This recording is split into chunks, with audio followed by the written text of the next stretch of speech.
Good morning and welcome to a very early Sunday morning here at the RBC Dominion Securities Western Showdown, curling stadium production in Swift Current, Saskatchewan.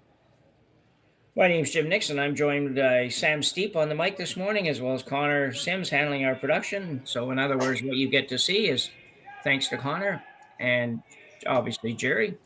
Looking forward to a good one this morning. We've got an A qualifier matchup between John Epping and Mike McEwen. Both teams at 2-0. Looking forward to this one. Yeah, it should be a great game. Both teams are playing really well this season. John Epping started pretty low in the points for the year and have won a couple of big events to get himself in the top 15 in the world. Yeah, certainly. Yeah, I see them at number 11 right now for the year, and it's deservedly so. They've certainly lit it up here early in the season with a brand new team. It usually takes a little longer to get going, but these guys have got it figured out early. Yeah, luckily 3 of them played together for the last couple of years with Tanner Jakin. Yeah, I suppose so. That's But all I knew is the skip. yeah, Yeah, and obviously John skipped for a long time. yeah, that's true enough. I don't really remember. I don't know. I'm trying to think if I remember him playing anywhere other than the skip position, but I'm not sure I do. But he may have him over the years, I'm sure. But I'm sure people in the chat can let us know. yeah. So pretty open end so far, but we're only basically 4 or 5 shots in. Not uncommon for the first end on games to take a little while before teams are ready to kind of jump and go. Won't be long though, I'm sure. McEwen with hammer here in the first end. By virtue of a draw to the button, both teams at 2-0 in this event.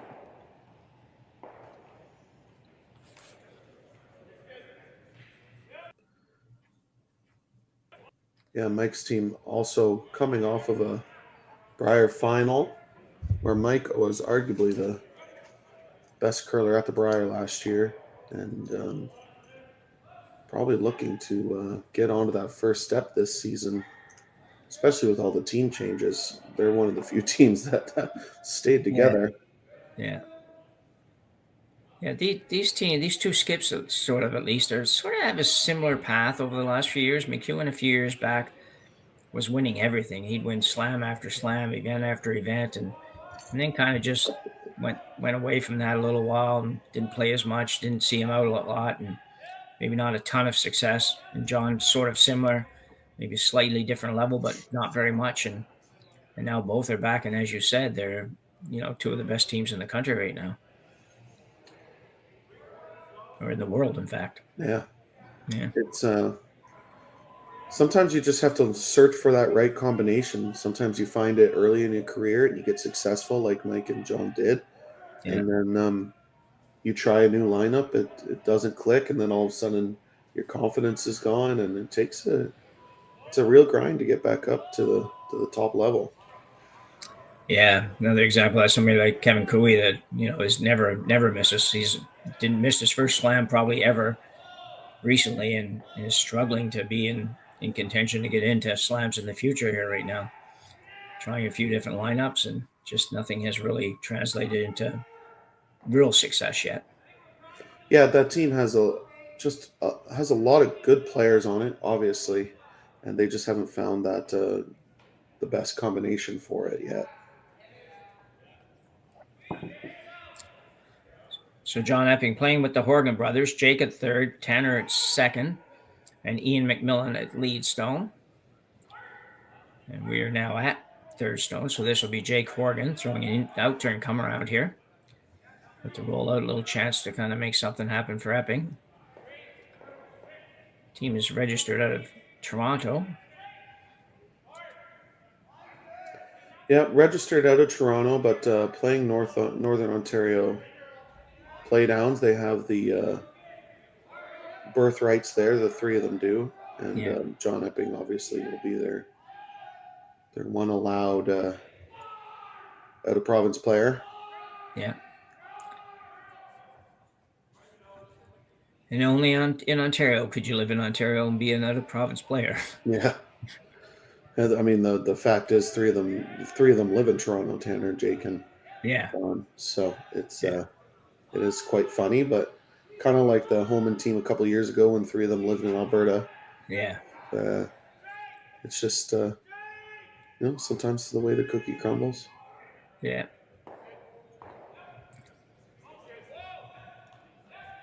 That's a polite way of saying it. Some people Yeah. would have felt differently, but that's okay. I Now mean, the they, fact of the matter is, we're Canada's fallen behind a little bit in the world level, and our rules did need to change. And sometimes some people don't love it, but yeah. So Colton Flash with a miss here. Made contact with the guard, but not very much, obviously. Barely moved. barely touched it. I've seen that all day yesterday and Friday. In between the 4 foot lines and near the center line, those board waiters, hack waiters, they can really curl on you. Yeah. Yeah, ice has been great. We Yeah, had an event here last weekend. Ice was great last weekend too, but slightly different in that this week there's a little bit harder finish, and they've probably done a little work on rocks this week to create that, and it's been really fun to watch. yeah, I have noticed it straighten up just a little bit throughout the last couple of draws, but still, yeah, some awesome finish. It really is Grand Slam esque ice, Yeah, and I'm sure the top teams in the world appreciate that.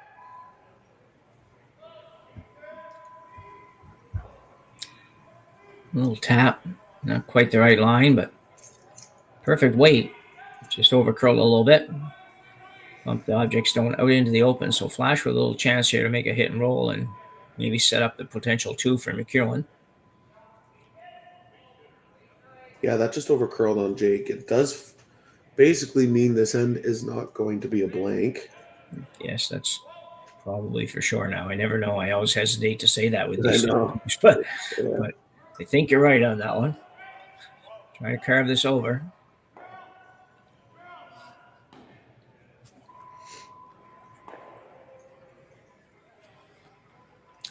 And he ends up nose hitting as well.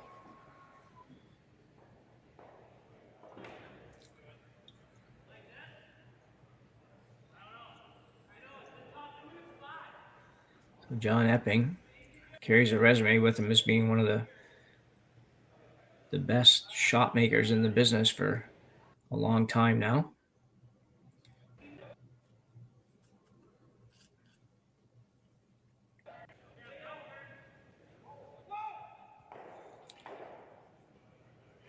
Yep. As we said, the last 4 or 5 years, he's been searching for the right combination. Obviously, he has had some successful lineups. They've had successful events, but the consistency lacked the last 4 or 5 lineups that he had, and so uh, this year probably a little bit refreshing. They've been good pretty much all year. They started a little slow, didn't qualify in their first 2 events, but once they started clicking, here they are, top 11 in the world. Yeah, it's a nice shot there. Rolled a little too far, but Mm-hmm. um, yeah, it's funny how that happens. It's just almost like a switch goes off, sort of thing. It's like the teams that are just. I did a women's game yesterday, and the teams playing. One of them had not qualified, played like 4 events or something this year, not qualified into any of them. And then last week or 2 weeks ago, they won an Alberta Curling Series event. Maybe not, a stellar field, but doesn't matter. It's good enough field that if you win it, you have to play very, very well. So, yeah, it was just looked funny to see DNQ, DNQ, DNQ, and then champ. It was like, okay, Yeah, how do you do that? How do you go from there to there? But anyway, yeah. so Curling is it's a funny sport. Sometimes there's an Ontario team that won an event in September, didn't qualify for 3 or 4 events in a row, and then all of a sudden was in the final yeah, just a couple weeks ago. So it's just like yeah, that's the usually happens a decent amount of times in the tier 3 level, kind of like the teams ranked in yeah, between 30th and 90th. yeah. Doesn't happen quite as much on the top level, but No, no, you don't get to the top level if you're yeah, only good in exactly. one out of every 3 events. Yeah, So everybody looking for the role here. Nobody's quite figured it out yet. This would be a good time for Epping to make it, though. Force McEwen into a draw for one. going to force him into one regardless. Yeah, mission accomplished for John. Yeah. Mission accomplished for John Epping. This end, open hit to force him. Just wants to put a little bit more pressure and make him draw in the first end. Yeah. You mentioned this A qualifier game. There are 20 teams started in this triple knockout event, and by the end of the day, it'll only be 8 remaining. So it's a big cut day today. Yeah, obviously a super exciting day. There's the women's playoffs starting and ending today as well, so that will be fun. Yeah, for sure. It's not going to quite get the roll.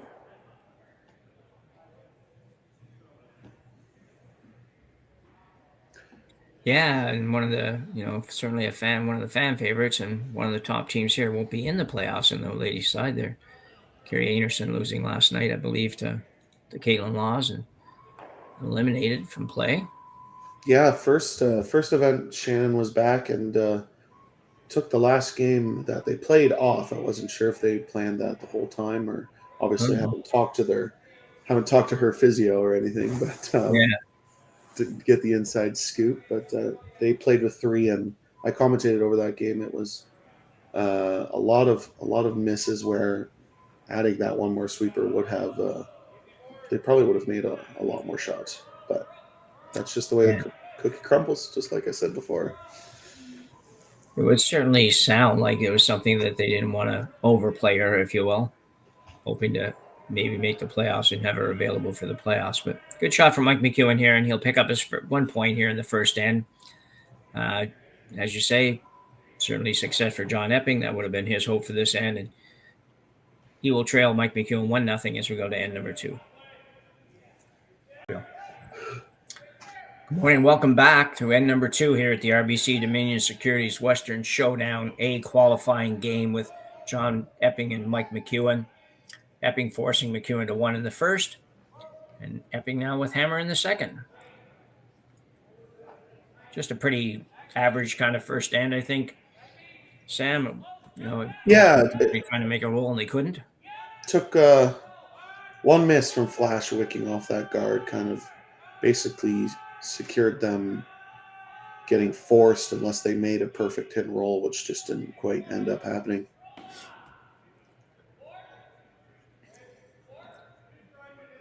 So McEwen going to try to run his own yellow back. For anybody that's wondering, you are allowed to do that if it's your own stone. Yep. Yeah, that John Epping rock a little bit higher than they would want to play a freeze, and deciding they didn't want to draw all the way around. And if you make it pretty much perfect, why not throw it every time? Daniel Marsh, one of the 2 identical twin brothers playing in this team. I think they played together their entire lives. I don't know if they ever didn't play together, but they, as commentators, we always try to figure out how to identify them every single week. I haven't figured it out yet. Yesterday we were going by what color stopwatch somebody had. They used to wear different colored gloves. That helped, but not so much now. And I'm sure perhaps if you're really close up to them, they don't necessarily look exactly the same, but they appear to be on screen. Yeah, Mike, when they're sweeping together, I think Mike just yells curl or straight. I don't think he yells names because he probably would mix them up. Yeah. Daniel. No, the other Daniel. Yeah. Very nice draw there. Yeah, I mean, if we're nitpicking, it's about a foot deep. Obviously, and once Mike makes his freeze, your scoring area shrinks quite a bit. Yeah.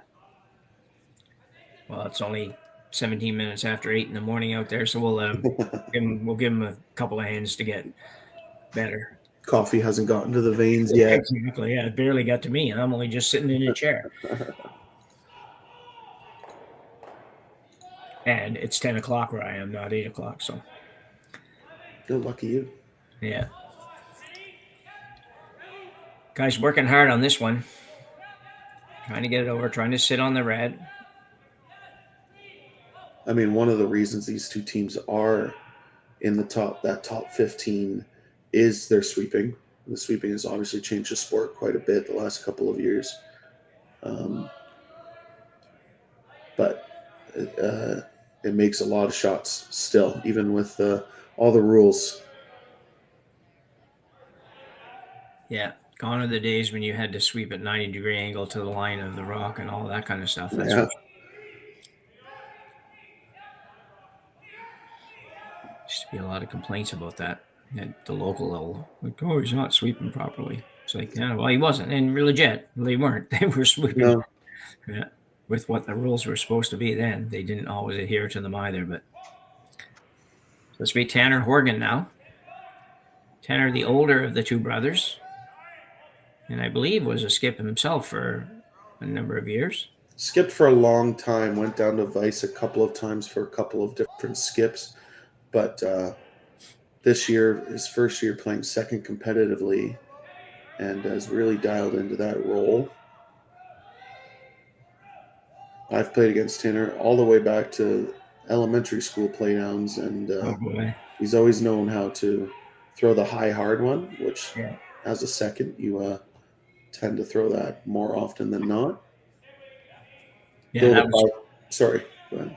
No, go ahead. I said, though the 5-rock rule has changed the second position to a lot like a vice. Yeah. But yeah.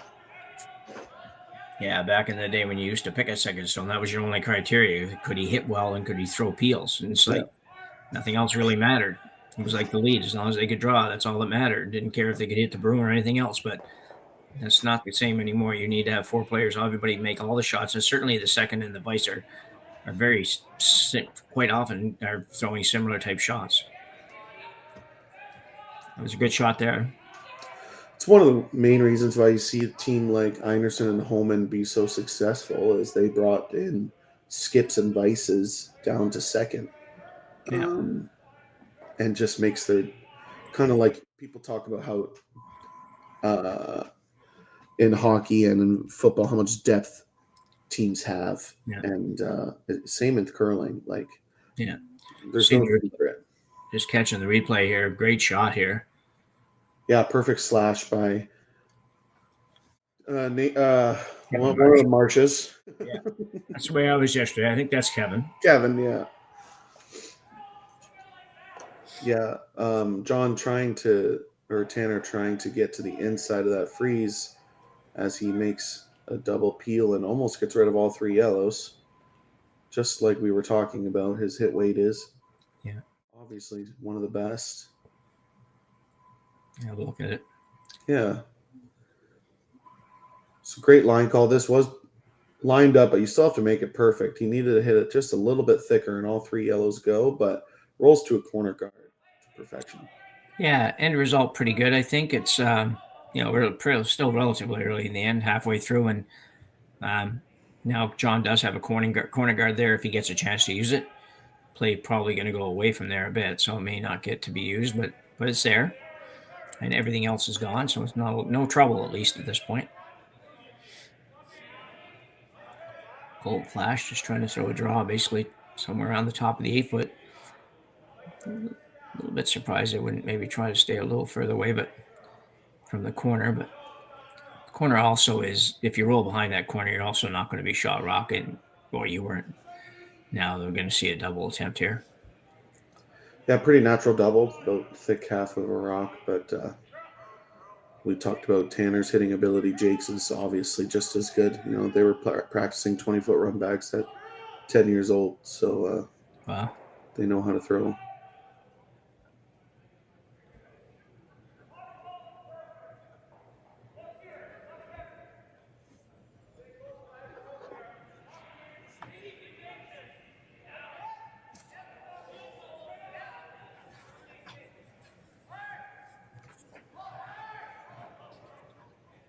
They curl a little too much. They get it out.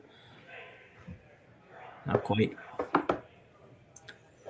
It's one thing different here, I think, than some surfaces. That I think it's fair to say the circles are. It's just not quite as quick.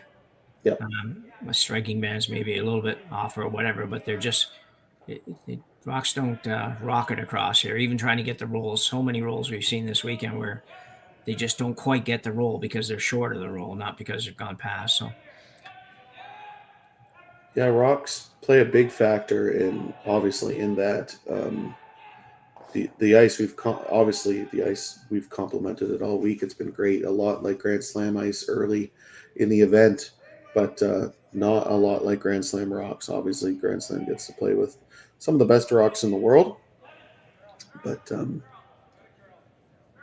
yeah, very not much activity in them, even with the weight these guys can throw. yeah.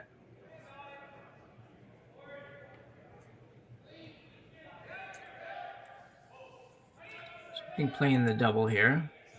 Looking to get a blank at this point, I think. It's just, I thought he might just draw into those, to be honest. He makes a double and rolls out. McEwen might tuck around the corner just to force him.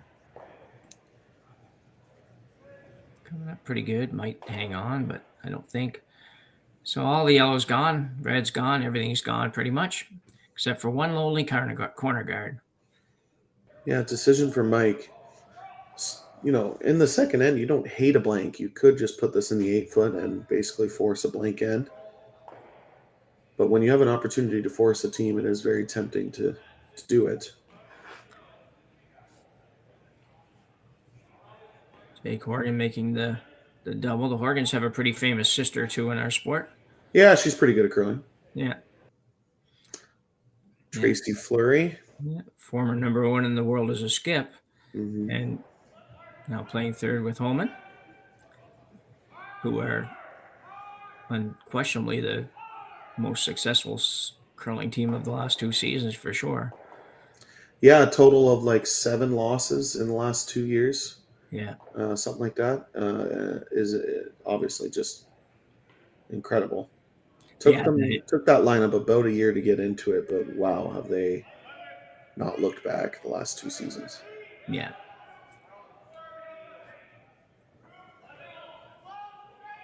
Yeah, when you consider they don't play any, club spiels sort of thing. They're playing the best in the world every week that they're playing, and to have 7 losses over 2 seasons, and I don't know how many games that is. That's a pretty incredible record. Especially considering you're playing, against the best in the world in every event you play in. Yeah. Like this, they're not going to a random tier 2 or tier 3 event and going undefeated. Like they are playing Tirinzoni, playing, the best teams in the world every weekend that they curl. So McEwen trying to tuck around the corner here. Looks like he might be a little deep, or maybe a lot deep. Coming down a little bit. Definitely not where he wanted to be, though. Yeah, those draws to the wing, especially early in the first and second end, sometimes can surprise you how warmed up the path is. You expect it to be a little bit frostier, a little bit slower since it hasn't been thrown much, but with it being a little straighter curling towards the wings, it just runs a little bit faster. Yeah, yesterday a couple games that I had a couple situations where lady in the late couple women's games that they were playing the come around on the corner guards from the outside in, not corner guards that were quite as far over as this one, and they didn't really have any trouble. I thought they would struggle with finding the weight out there. Lots of times in clubs, that's areas that you're going to be heavier and nobody's going to make anything out there if you try to make a shot. But it was good. So Epping now will try to freeze down to that one. He could just go above it, stay above the tee line buried. That's the other side of it. But second end, I'm probably not going to take that risk of being forced. Got to get there, though. With this line, it needs to be pretty much to it. Well, they always say no bump, and that was a bump, but not very big. So, pretty good shot. Yeah, no, a decision time from Mike, how you want to make the freeze. If you corner freeze, you're going to leave a nose hit for 2. So you need to be pretty much perfectly frozen on him. Yeah, it's probably just ever so slightly off of nose, I imagine. And it looks like he's going to I think he's going to up the weight a little bit. That seems like a pretty tight broom. Trying to move the yellow out of the way. Yeah, about back line and just tap it right on just a hair side off of nose. And you'll most likely get the force.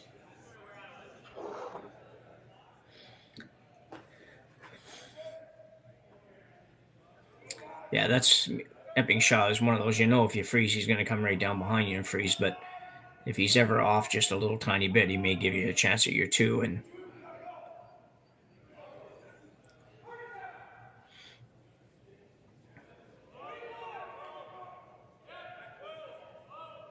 flash on this one right away. Not going all out, but going solid here.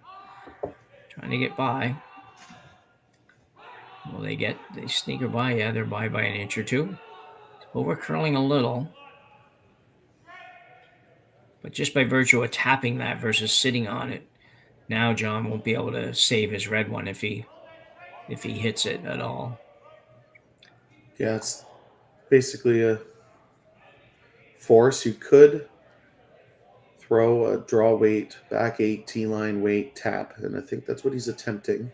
You just need to tap that yellow rock about 2 inches, which it looks like there's enough space between stones to do so.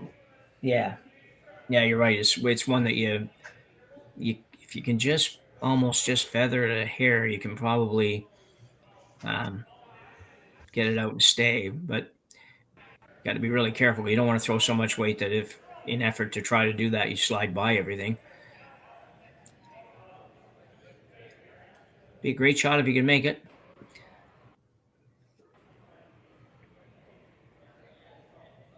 A lot of maybe less experienced skips would overthrow this. Yeah. As this is last rock here in the second. Chance for 2 for John.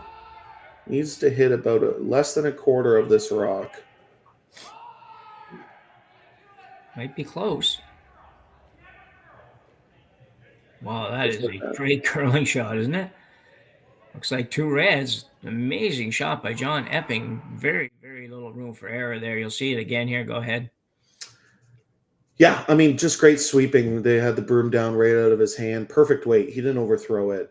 He threw about T-line, and his sweepers basically swept it to back 8, back 12 weight, and just a perfect team shot. Wow. Literally moved about 4 inches. So Epping will take a 2-1 lead after 2 ends here at the RBC Dominion Securities Western Showdown in Swift Current, Saskatchewan. We'll be back right after the break. So we're back for end number 3 here in our qualifier game between McEwen and Epping. Epping with a great shot there in that lot, the end of that end. They scored 2, Sam. Yeah, it was a incredible team shot. I bring it back to when I said a lot of skips, even at the top level, overthrow this rock. John deciding on the T-line weight shot and let your sweepers make it for you, and that's exactly what they did. Great execution. Yeah, terrific shot. That's why they're here. That's why they started the year somewhere down around 30th in the world, and they're up to number 11 at this point. So, and working their way back into slams that they were not in for a while, or John wasn't in for a while at least. So, nice to see. McEwen playing the outturn come around here. A couple of guards up for Team Epping. Not exactly where they usually want them to be, but they're there. Yeah, I'm not sure if they called the draw on if John called a draw on his second guard because that one guard is so high. Yeah. Even though they're only up 1. I like it. Yeah. That little look at the lead stone there, Daniel Marsh could tell in that close-up he was not necessarily thrilled with the result of that shot. The back of the 12-foot. Tanner Horgan now. Try to do that one better. Somewhere around those guards. Lots to work with right now for Epping. Try to keep this above the T-line. And buried, of course. Right about here, it starts to move. Yeah, uncharacteristic misses by Team McEwen. Both one going through and the next one to the back 12. Team Epping might have seen that and decided to miss light. Yeah.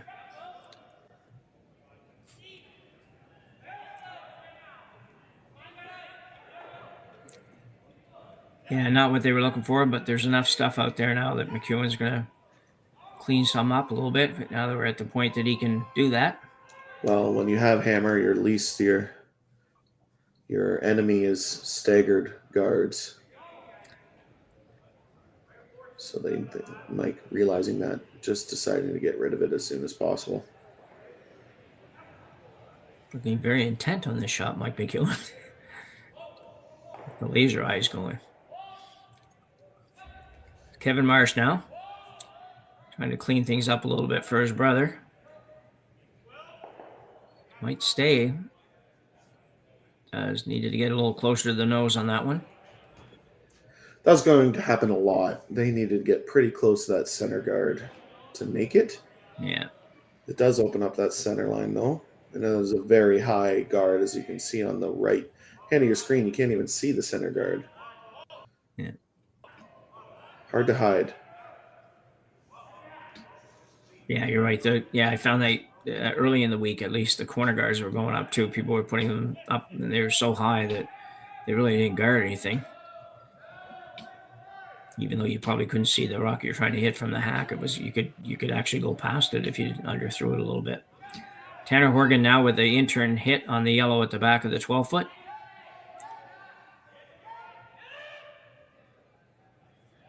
Got a chance to sit too early in this end, though they'll be only in the 12-foot. No real danger from Team McEwen yet to give up steal.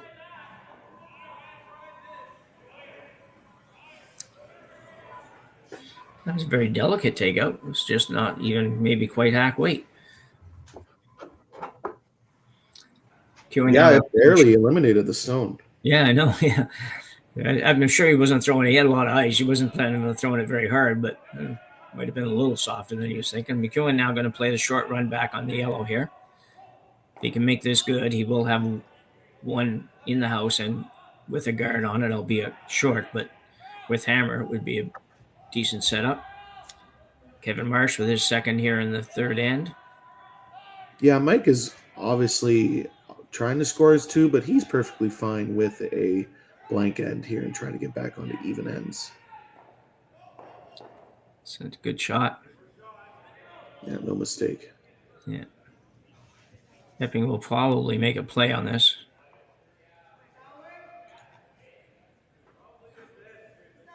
Yeah, pretty short run. You make it perfect. You can roll into it as a center guard as well. Yeah.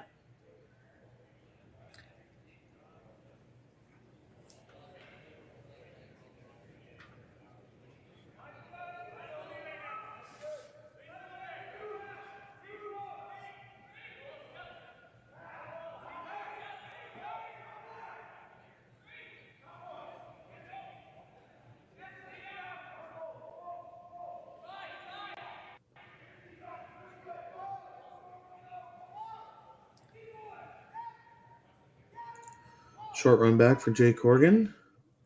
Standing in front of the camera, so we'll never see where the rock ends. But he makes it.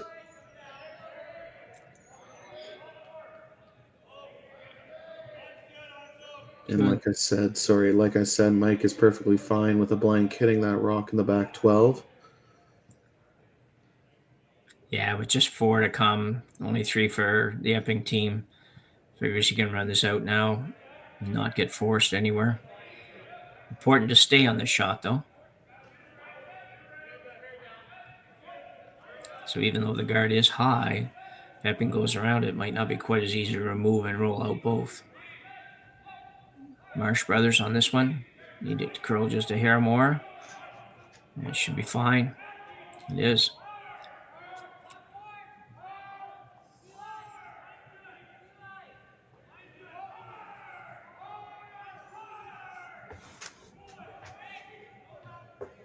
Yeah, a little bit of rinse repeat here. Both teams going to be just trading hits until Mike has a blank attempt. Obviously, John eventually will try and get behind that center guard, make the blank attempt as hard as possible.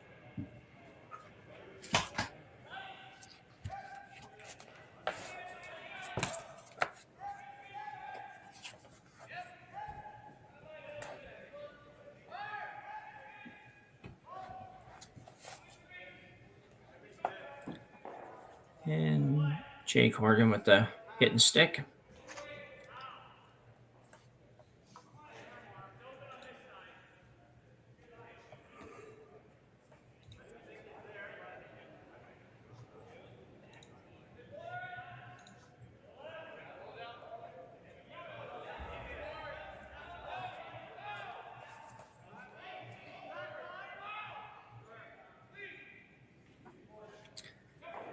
This one's got to come up a little more too. Cold flash, no problem. Looking more and more like a blank end here.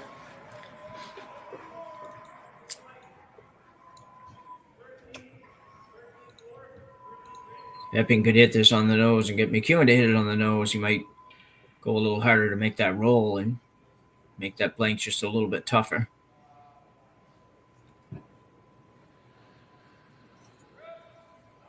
Yeah, roll perfectly buried back 8 foot. Mike will be able to throw a hack waiter and try to hit and roll away. Yeah.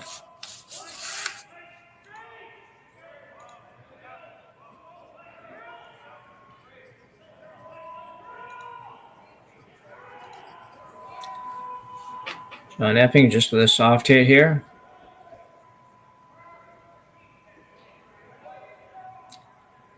We'll hang around, roll a little bit outside. Not. So it's looking like blank should be a problem for McEwen because John's going to have a hard time rolling all the way over behind that guard. And if he does, it'd be pretty deep. Yeah, pretty much makes the blank inevitable.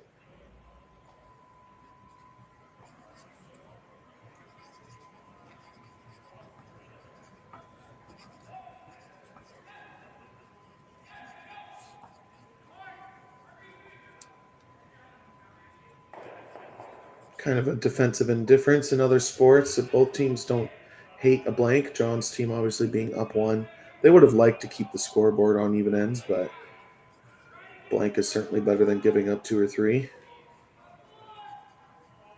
And Mike happy to get back on the even end of the scoreboard. Yeah. Obviously, the last 3 shots need to be made, but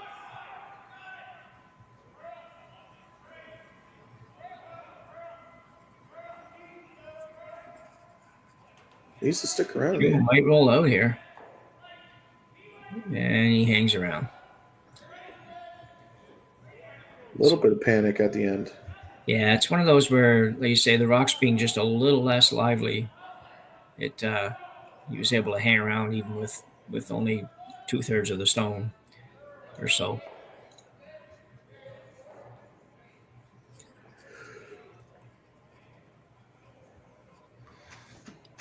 John taking much less ice than Mike McEwen just did. He's wondering what weight he's deciding to throw. He'll keep it pretty solid out here. Yeah. There is a world where you could roll pretty flat to the back 12 behind the center line, and that's maybe what they're trying. But stays dead straight. It's sort of like, well, let's try, but not really kind of shot. Yeah, yeah, it is. It's like, if it happens, that's great. Yeah.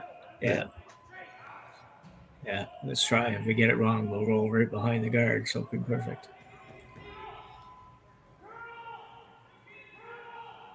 If you're wondering at all what the other A qualifier is, there's 2 qualifiers out of A. The other game is going to be Clyder and Dunstone, but they don't start till after this one's over. So you'll be able to watch that one as well, should you choose. Yeah, our other games on the ice, we have a B semifinal game, and Kevin Kuia versus Dustin Clyder?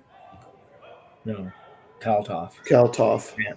We have Brent Pierce versus Reed Carruthers in a B semi, and we have Brad Jacobs versus Corey Dropkin in a B semi. Corey up 1-0. Reed Carruthers up 3-2 over Brent Pierce, and Kevin and Dustin tied 2-2. So we are going to end number 4 with Epping still leading Mike McEwen 2-1 here in Swift Current, Saskatchewan.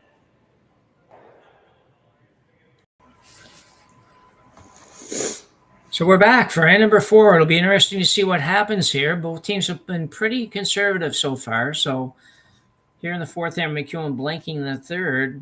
I would expect to be going a little higher in this end to try to get a deuce. Yeah, I think both teams will have some rocks in play here. John almost playing this end to steal, even though they're up 1. It's their main goal is going to shrink that scoring area, and obviously Mike trying to score 2 on even ends.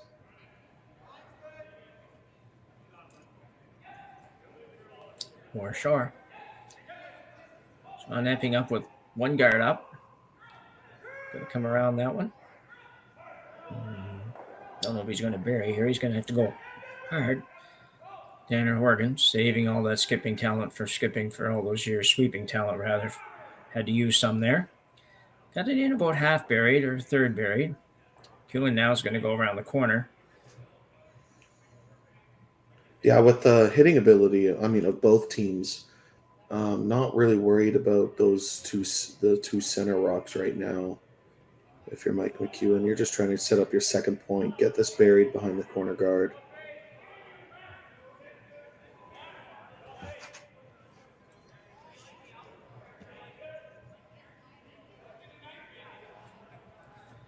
This one looks pretty good.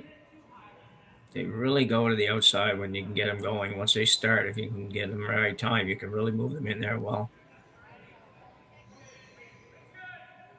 Shot. A little deep, but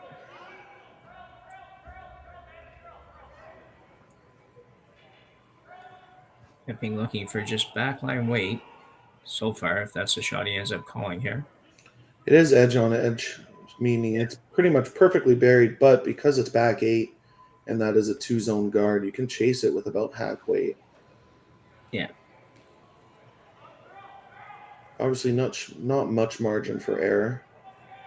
Yesterday, I've seen this rock thrown too heavy, and even if you get called hack and you accidentally throw board, it runs so much straighter inside out, and so really weight sensitive. So Tanner Horgan sweeping hard to hold this straight to get a buy. Not sure if he's going to make it or not. Looks close. He just squeaks it by. And it's a great shot. It's amazing how just an eighth of an inch or so can make a difference between a bad shot and a great shot. You'll see it again. Yeah, just great sweeping right out of his hand, holding it straight.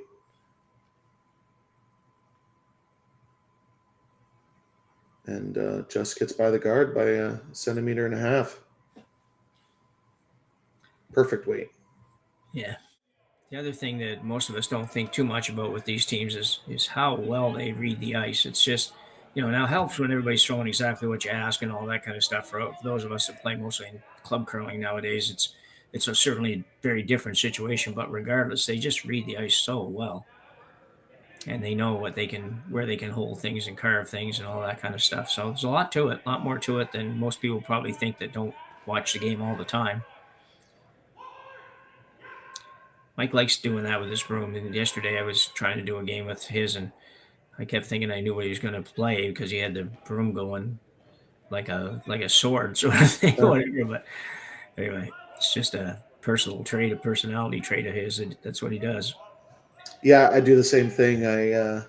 My teammates are on the other end, and I've tapped all the rocks in play. I'm not 100% sure what they want, what I want. So yeah.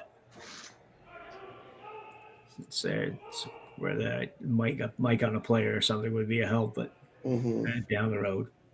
The Mike McEwen now going to play the intern come around freeze attempt for Kevin Marsh. Kevin also holds the broom for McEwen, if you haven't noticed that. They don't want to lose Colton Flash sweeping it. No, Colton being one of the best sweepers in the world, you want him to sweep as many rocks as possible. I'm sure they would want him to get up and sweep his own if he could. Yeah. Very nicely done.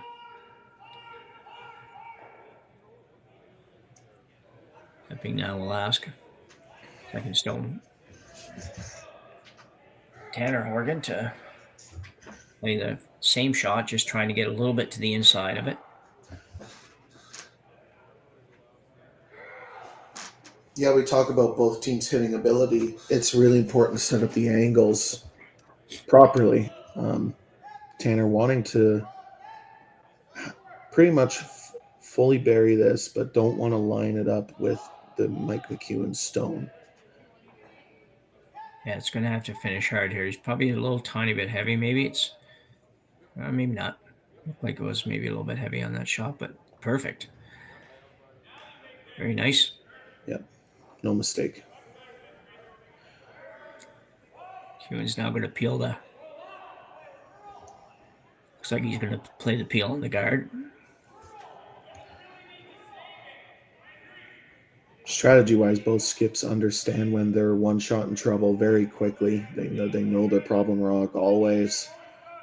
And when Mike was playing in Ontario, obviously got to play beside him. I didn't get to play against him, but watching him call a game, just strategy-wise, he's very smart. Kevin Marsh looking to peel, but they're also looking to pick the red one off the back, possibly. Or at least at one point, that's what McEwen was looking at. Ooh, close.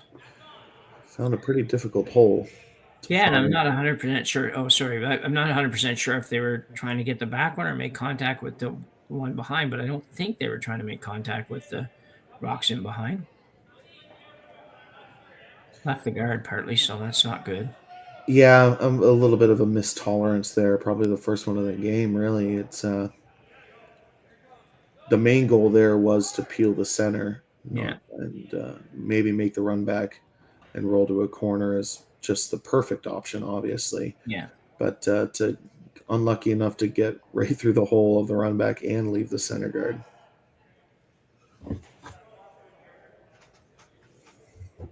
Flash is going to need to get some rocks moving after this guard is settled in. Yeah. Jay Corgan.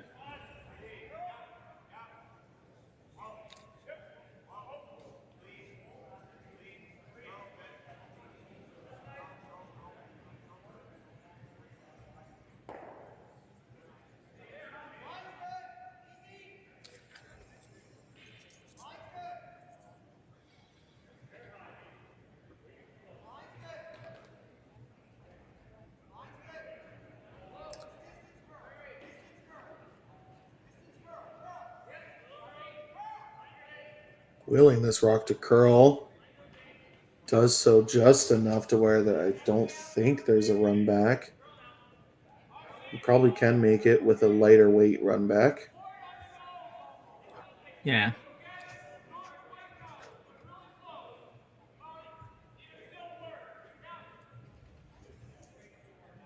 That last shot was probably the least amount of sweeping you're ever going to see on a shot. They swept for a total of about 3 feet, but it was an important 3 feet at the tail end here. Flash looking to run this yellow one.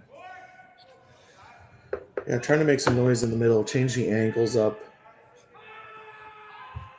Throwing it down, wait a little bit. Will he get by that guard? Not sure. No, just feathers the guard again.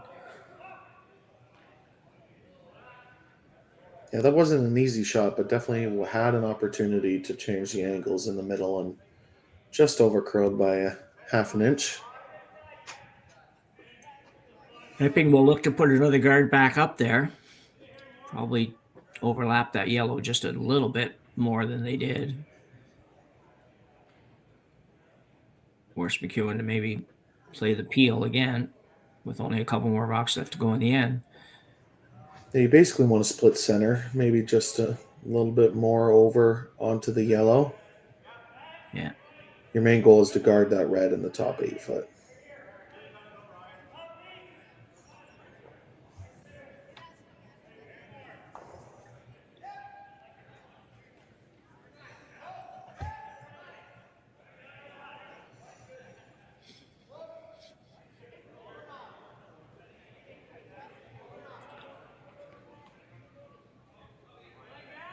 where this ends up. Should be pretty good once Jake moves out of the way. Overcurled slightly, but still pretty good. Like the max weight McEwen could throw on the double tap would be backline to hack, and they wouldn't be shot rock most likely. Yeah. So double run just off nose should make 3 or 4 rocks move if you hit it perfectly.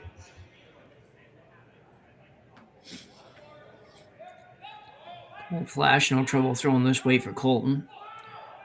And the line looks pretty good. Will he get? He's not going to get there. It might take his other red one out, and he does. He moves lots of rocks, not all of the ones he was hoping to move, but opened it up pretty good. Yeah, I mean the main goal of that shot was to move the rocks on the center line. Didn't quite got 2 of the 5 on the center line, which is a pretty good outcome. Just needed to hit it a little bit thicker. Would have been nice if that yellow stuffed into the back 8 foot if you're a Team McEwen fan, because then you're sitting second, fourth. But now no decision for John, center guard. They are talking about it though. Yeah, just trying to figure out exactly where it should end up, what exactly they're trying to guard, and what can work out the best for Mike. And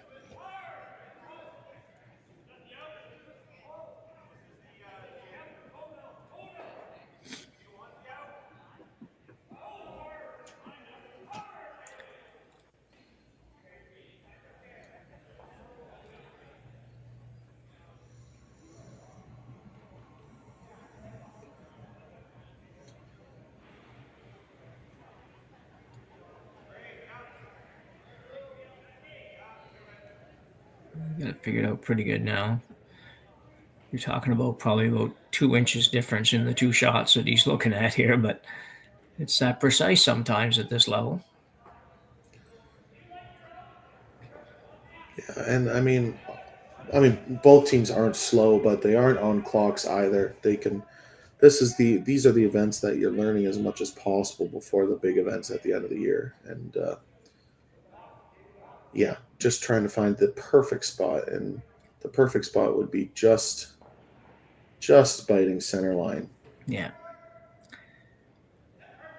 Yeah, I saw Tanner come down to be part of that conversation, probably more to talk about where exactly the rock was going to end up than what the shot call was. The call's fairly obvious for these guys, but could have some discussion about where you wanted it to be. And they're all on the same page now. They got to figure it out. So Epping throwing a center, more or less center guard, just like as Sam said, just maybe bite that center line and fairly tight, just to make sure that McEwen can't go around it and make what he wants to make.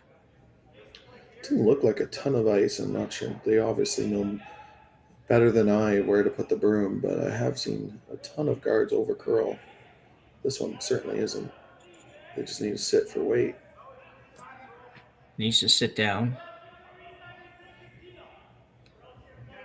That's pretty much what he was looking for, I think. I don't think he's missed his mark much on that. Yeah, like 3 feet heavy and an inch of overcurl maybe. That's about it. But looking at possibly just sliding by and touching the yellow. Throw any weight you want at it, pretty much, as long as you make the red one get out of the way. yeah, Flash talking. I don't. He thinks you can hit the yellow and stick around for third shot. It looks very difficult to do that. I don't see that happening. It's No. You can't roll very far, and if you're going to remove the red, you got to throw enough weight to move it. I think they'll end up playing this peel up here somewhere along the way, and maybe try to get almost everything moving, really. Yeah, this could end up being a blank end. Yeah, I know, that's a funny thing. Mike can eliminate all 3 reds here.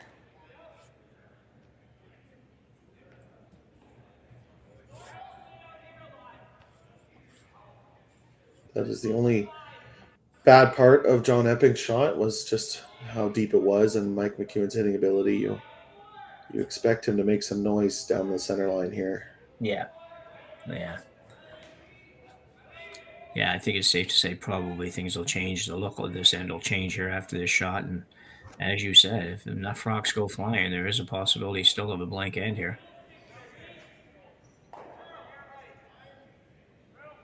Probably come pretty close to getting all of these rocks out.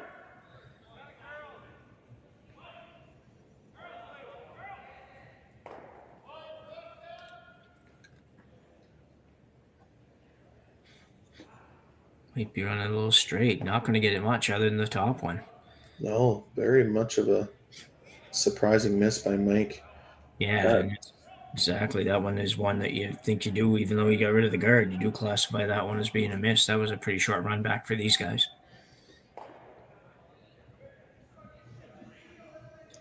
Now a definite advantage for Team Epping. Mike might have not. He might not have a shot to score. Yeah, the outturn draw is not perfect. There. Yeah. No.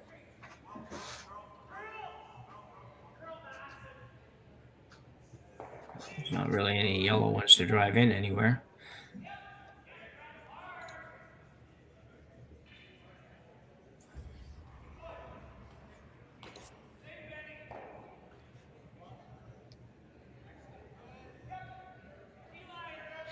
This one looked like I didn't see where he put the broom, but this rock just looks a little bit further out than the last one.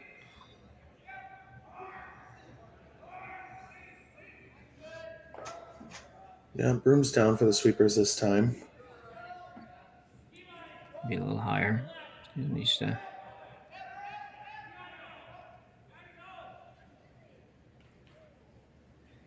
that's pretty good. Yeah, no choice but for Mike to make about a hack to board weight hit for one. Hit what you can see. Your yellow should stay in the 4-foot. Yeah. John not getting quite enough curl to block that shot. Yeah, they seemed happy with that, but yeah, looking at it now, you do. I question whether or not another 2 inches of curl would have been better. I think their main goal was to guard the yellow because obviously Mike wouldn't miss a half rock slash for one. But they were a half an inch off of perfect, really. Yeah. Easier sitting in my chair than being on the ice, but yeah, definitely a makeable shot. Not a lot of ice. Just gonna throw a little bit of weight. Can't really go very far unless you throw a rocket down there. You're not probably gonna do anything damage to your own. So McEwen with his last rock here in the fourth end, looking to find a way to score one. Well, he's not throwing real hard, so note here, Flash jumping on it early. Is he tight to that center line? No, maybe not. A little bit. Gets it by. And boy, can you spin that one in? He won't, but great shot just the same for Mike McEwen. Not an easy shot by any stretch. He made it look a little bit easy, but he scores his 1 point, ties us up, and we have a tie game at the fourth end break. 2-2. We'll be back after this.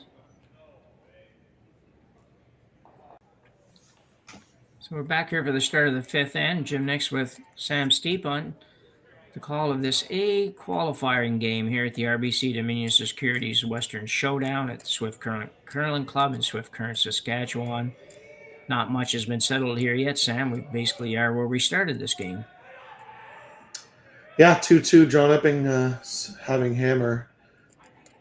Really has been. The score says it's tied, but Team Epping has outplayed Mike McEwen in the first four ends of this game. Yeah, fair to say. It's been a few small problems for the McEwen team, but somehow they've managed to work through it. That happens when your skip makes the last shot all the time. Yeah. Good. The good news for Mike McEwen fans is they have hammer on even ends right now. If they can get a force, they're still in a good spot to win the game. Yeah, the only thing changed from the start of the game here was that we have only 4 ends to play, and the person with hammer now is Epping versus McEwen. So we'll see how he gets along with it.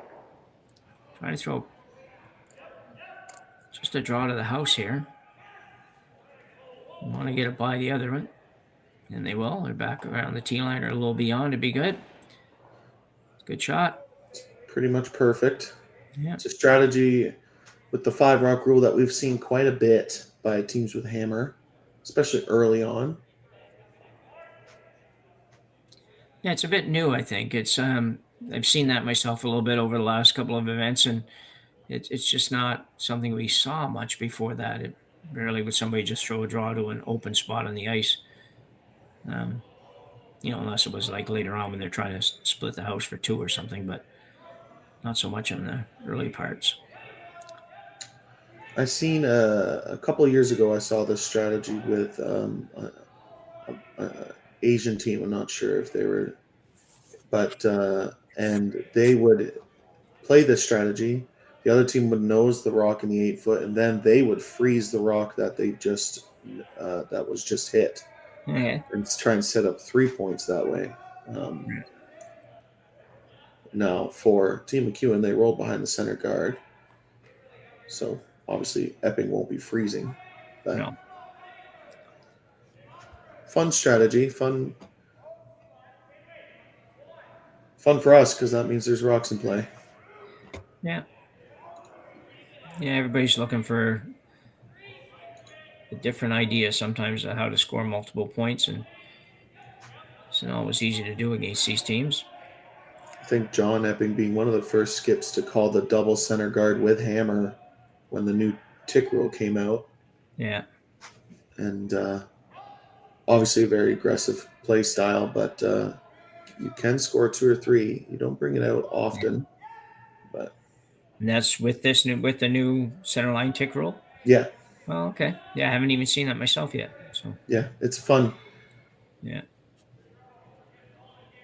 I think they were calling a hack waiter, and it just came down to freeze. Yeah, no, I think he was just Sam. I think he just kind of indicated just back line there. So it could be wrong, but that's what it looked like to me when John was just moving the brush there earlier in this conversation. Either way, he didn't move it very far. Yeah, very interesting decision now for Team McEwen. Do you just freeze the back one and make a blank pretty much impossible? Or do you corner freeze and set up a stagger in the top 8? Both options are pretty good.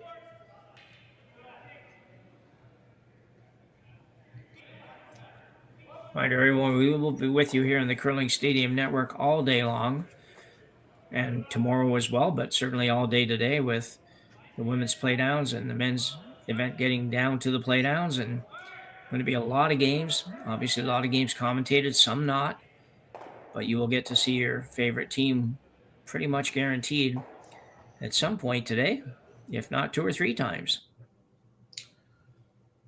here on Curling Stadium. Yeah, pretty awesome. This event's basically a mini slam event. Most of the top teams are here, and they were last year as well. It's just very good last event of the calendar year for these top teams. Try to get themselves into a Grand Slam position. Might have got just enough curl out of that one. Yeah, just enough. Mike most likely wanting to peel at this point. He is sitting 2, which is the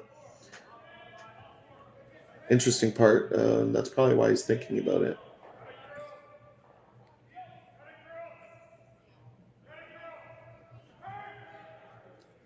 But we talked about early in the stream how you always have to focus on what your problem stones are.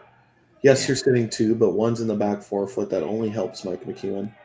And those center guards only help Mike McEwen. So good play this field and get all the yellows.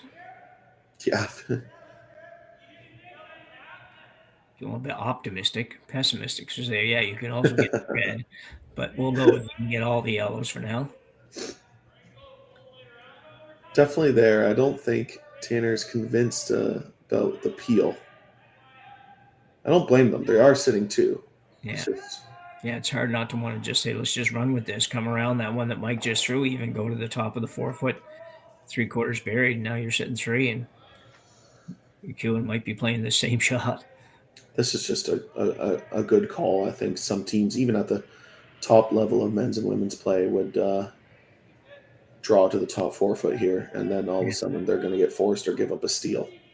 Yeah. The peel basically secures no stealing.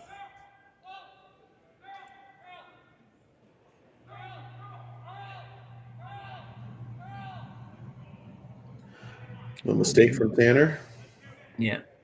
There's too much broom swinging right now to figure it out. Not in a bad way, but broom swinging. Well, wait a minute till Mike settles in on one. But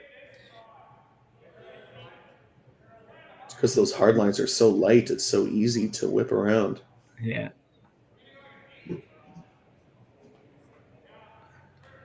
Yeah, it is funny. I picked up one of my daughter's brooms not from that many years ago the other day, and I thought, holy cow, this thing feels heavy. When we bought them, they were like the lightest one on the market. Yeah. Yeah, the older the hard lines that were, they're probably what, 5, 6, 7 years old now. Yeah. But they were the lightest on the market when they came out, and they still are the lightest now. But it's Austin Cold Flash Swanson. playing a yellow on red here, trying to raise the yellow and take out the red stone and hang some things around. He's going to get it, but just barely. Yeah, another overcurl on the center line. Good sweeping by the Marsh brothers to hold that stone, but even with the bigger weight, that center line really is still getting some curl.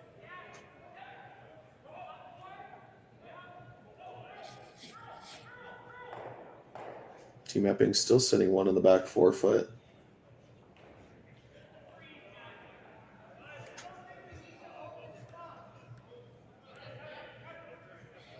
John getting a little concerned with the numbers and location of some of these yellow rocks.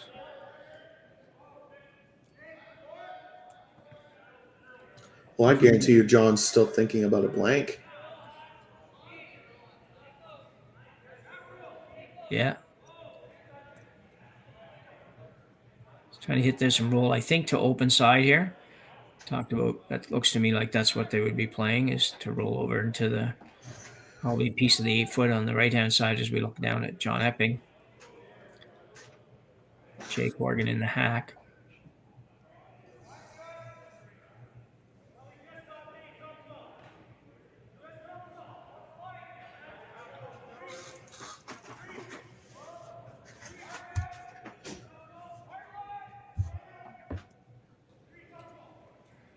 Yeah, not throwing a ton of weight at this, looking to just I think he'll be going the other way.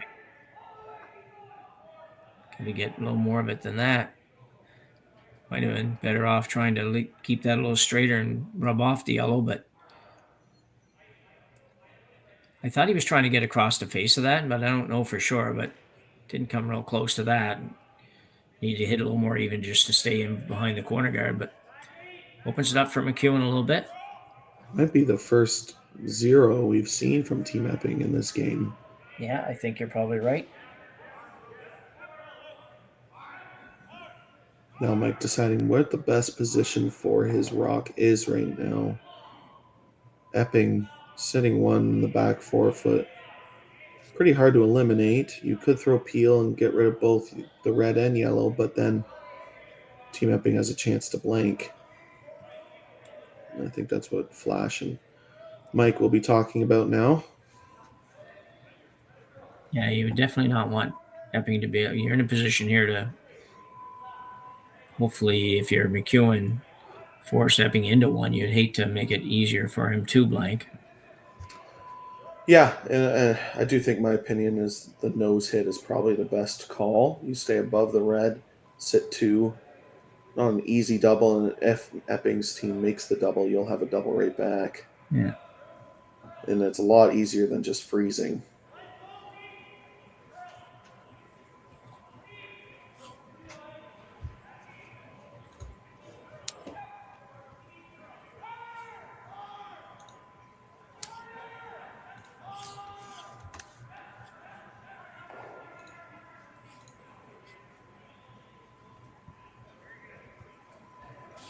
Looks like that's what they're doing as Colton settles in, looking for about a controlled weight hit right on the nose. Now they're going to change the call to the pick, or it was probably the call the entire time. Looks like it was called the entire time because that was a lot of weight for the nose. Yeah.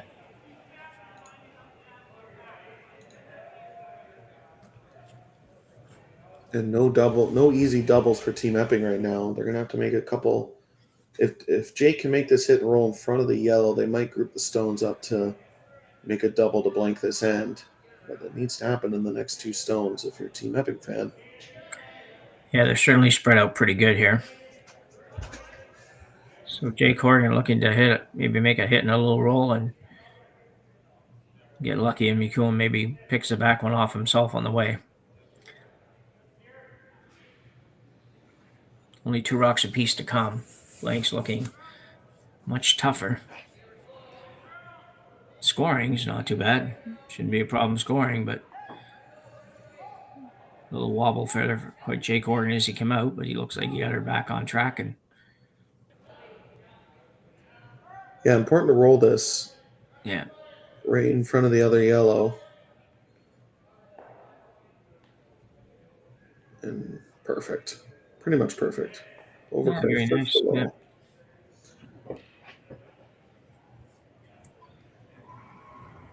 Good news for McEwen is that he'll probably just need to make two open hits, and we'll get out of this end with a force.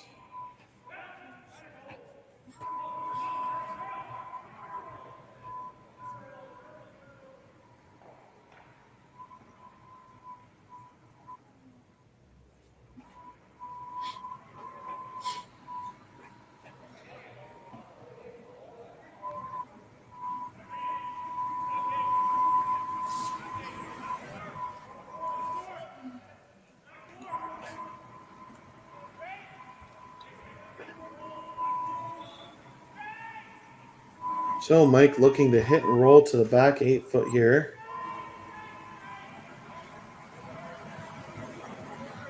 A little tiny bit in out on that. Marsh trying to get it to bend. They're feeling good now. Stay. How far will it roll? Pretty well thrown. That center line can be tricky. Yeah. So John, not surprisingly here, is going to. Well, he's going to think about playing just a freeze on this.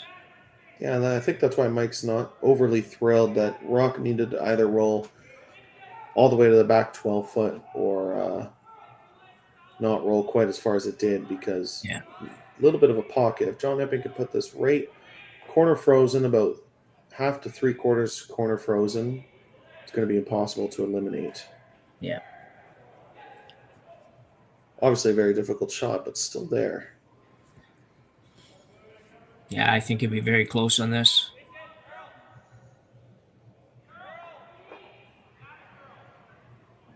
John Epping, in-turn freeze.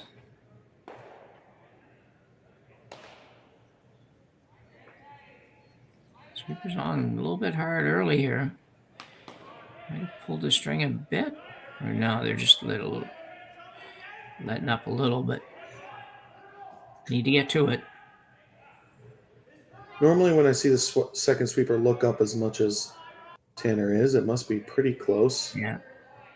Just 3 feet light. 2 feet light. Yeah, that's a definite partial miss for McEwen, for Epping, rather. He's obviously has to maneuver it around the back ones a little bit, but shouldn't be that hard for these guys to do that. Looking at he knows who he's playing. He knows how good a hitter Mike is, and he kind of knew that he was probably going to get forced. Even if that freeze had to be made perfectly to have a chance, but now he had a practice draw and will have a draw to the full 8 foot for his 1 point once Mike eliminates this stone. So if all goes well in this shot for McEwen, he'll hit the red on the outside and probably roll out. and probably take the yellow off the back, but that'll be good enough to force Epping to take his 1 point.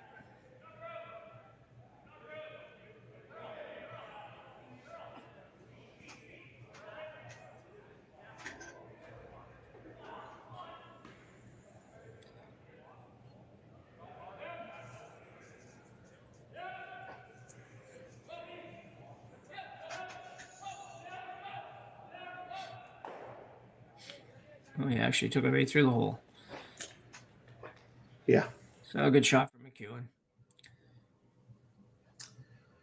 Yeah, I mean, Mike can throw about a 6-second peel better than most in the world, and when you have Colton Flash sweeping on your inside, you're never going to miss wide. Makes it perfectly through the hole. Yeah, McEwen really playing with a lot of confidence now. You can see it, even though he has a half miss every now and then here and there, but he just playing with no fear and really, very just looks like it. You can just tell when a guy looks like he's all the confidence in the world. And he certainly seems to be in that zone right now. Yeah, I think it honestly, like, obviously he had a great prime of his career, winning a lot in Manitoba, but it took a couple of years of struggle and came to Ontario and had a rough season, but then ended off finishing fourth at the Brier, changing his team, gaining more confidence going into Saskatchewan. Yeah. No mistake. As John doesn't make a single mistake either, gets his 1 point. Yeah. So McEwen, or John Epping rather, will lead McEwen 3-2 after 5 ends of play here at the RBC Showdown, or Dominion Securities Western Showdown, I should say, and we will be back to Swift Current just after this break. So we go to the 6th end here in this A qualifier. Always a key end. 6th end is always a key end. It seems like every game I do, I'm talking about 6th end being a big end, whether you're ahead or you're behind. It's just a real big end to score. Obviously, for Epping, if he were to score, he'd be in pretty much control of the last 2 ends. At least on paper in control. And if McEwen, as long as McEwen scores here, then he controls the scoreboard a little bit for the last 2 ends himself. So it's an end that he would love to get to, but it's important to not be scored against or scored on here. So it'll be fun. Yeah, I mean, when you look at stats in curling, hammer efficiency, steel efficiency, everyone focuses on the 6th end, and it's, I mean, no doubt about it, one of the most important ends of the game.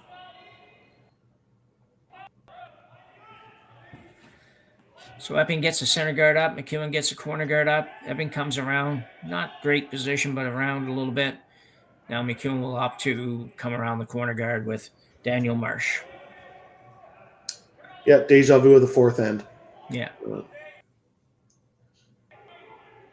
Both teams coming in with the same strategy. In the 4th end, Team Epping forced Mike McEwen to a pretty tough hack waiter for one. Obviously, Mike made it, but McEwen looking to change their fortunes. That's perfect. The Marsh brothers pretty darn solid on the front end. These two guys. It's not really necessary to say with the success of the team, because you're not going to have success anymore if your front end are not great players. But they're really, really solid. Seems like every game I've done of McEwen's this year, these guys have been really good. Epping now trying to figure out what to do. He's going to chase that around that corner. Yeah, the last time they played this chase, it was edge on edge, and the guard was a little bit higher. This time, this is an inch buried. Yeah. It's a much harder shot. Yeah, and that guard's not that long, so. Basically I would probably come around that center guard again to set up a stagger there. That's probably what I would have played, but this has been Team Epping's strategy since the beginning, so staying to it. They got to get awfully close to that guard. McMillan on the brush. They're well by. Well by. That might have been a little. I think you knew they were by more than they thought they were by.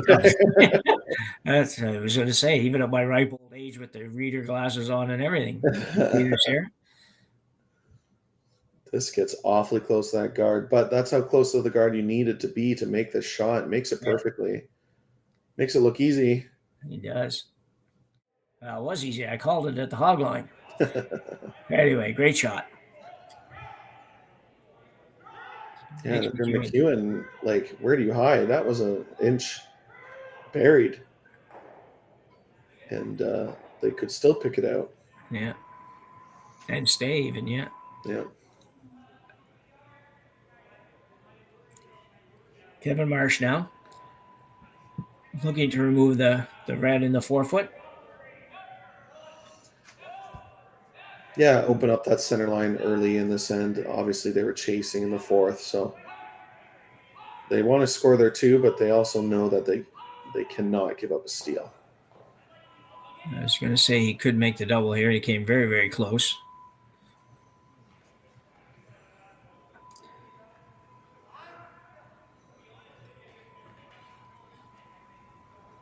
My viewers as well, if you're watching on YouTube on our channel on YouTube, the Curling Stadium channel, be sure to like and subscribe. It helps us out a whole lot and assists us in bringing you curling every weekend from across the country. Yep, Curling Zone launched their 24/7 channel that I have personally already watched. Get to rewatch games from this year and learn as much as possible. If you're a junior team, young men's and women's team, perfect channel to go and rewatch the best in the world play and learn new strategies and see how their sweeping techniques are and all that fun stuff. Yeah. Good shot there for Tanner Horgan. Did get a little bit of a inside roll. That's the beauty of having an X skip as your second. You can throw the high hard one, but can still make the backline hack waiters look easy.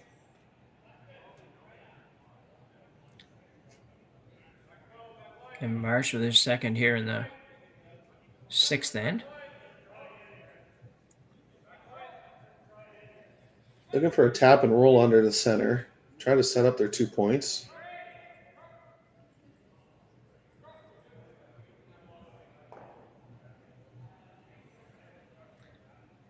You won't get that inside roll. But it's close enough that he'd be very difficult for Epping to roll inside as well. Yeah, I think just with the rocks maybe not being quite as sharp as they were at the beginning of the event, things are getting a little bit straighter. Still some great curl, but maybe fooling the skips on groom placements a little bit this morning. Not the easiest hit in the world. There are 2 catchers in the back 12.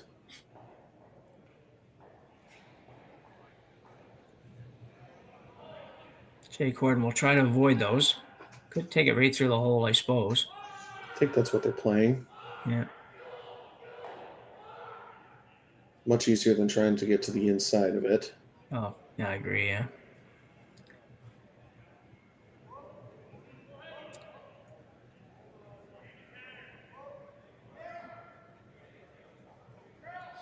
Let's say that looked like a little bit of outward motion. Trying to get this rock to curl. Going to curl enough to get it through that hole, is it? No.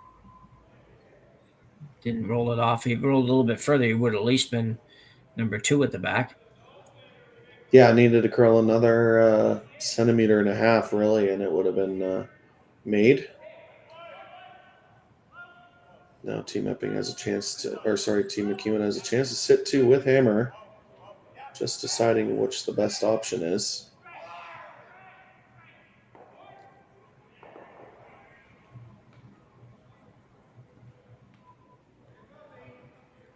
It's Colton Flash now. We'll try to roll to the center behind the center guard.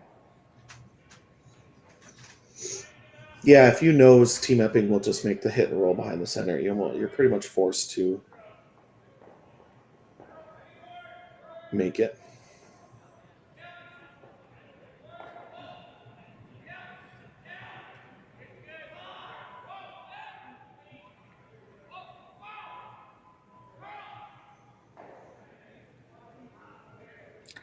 This looks pretty close to a nose hit. So Flash will hit it right on the nose and point back at something on the ice. Yeah, it looks like he might have lost a piece of hair or something, whether it was off his broom or Maybe the rock picked in his hand, but they're cleaning a path. Rock ran pretty good for a pick. Yeah. Jay Court now will try to make that same roll, or the same roll that was called at least by McEwen. It's good sportsmanship. Team Epping wasn't really cleaning the path until Flash turned around and mentioned it. So maybe some karma points to the Team McEwen side.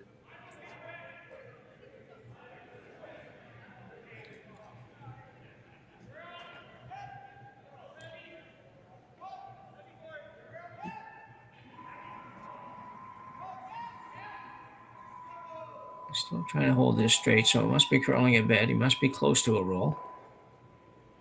They roll a little too far. Oh. Boy, Overcurled by. that was so close to being perfect. Yeah, 2 inches off of perfect.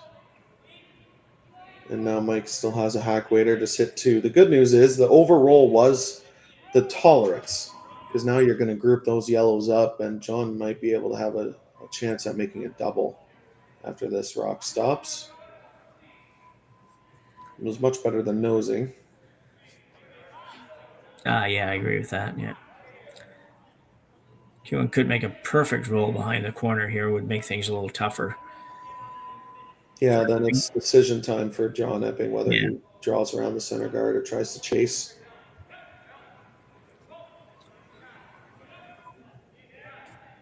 Marsh trying to keep this straight.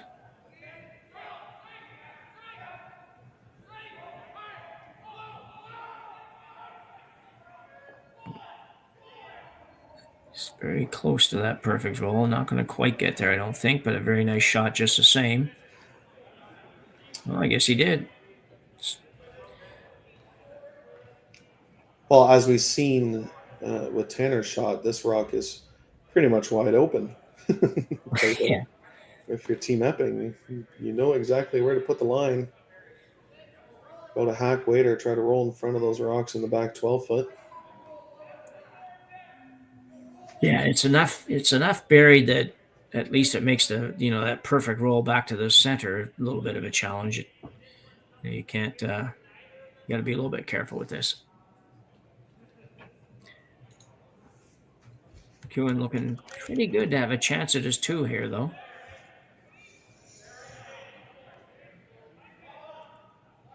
Yeah, the last 2 ends has been a little bit of a momentum switch. Team Epping first 4 looked great, but Mike McEwen getting the force last end, and right now set up for his 2 points here in 6.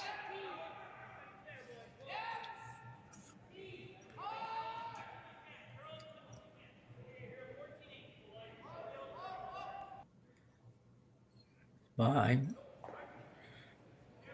Get over here pretty good. I think that's about as good as you could possibly do on that shot. Yeah, pretty much perfect. Yeah.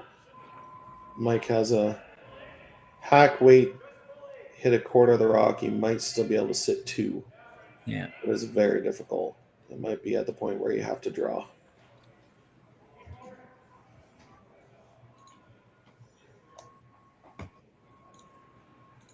Yeah, the question becomes here, if we're trying to get 2, what's our best opportunity to get it? Because you're going to have a shot to get your 1. You don't have to worry about that. So do you play the freeze down to this one? Do you come around the high guard just to the top of the 4 foot? What's your best option, I guess, is what they're throwing around here.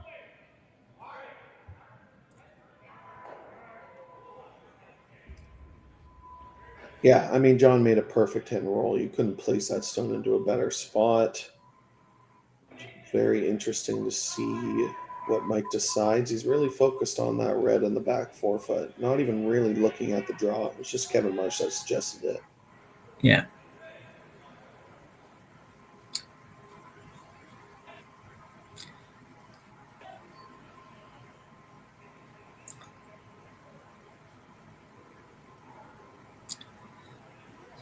So quite a conversation here.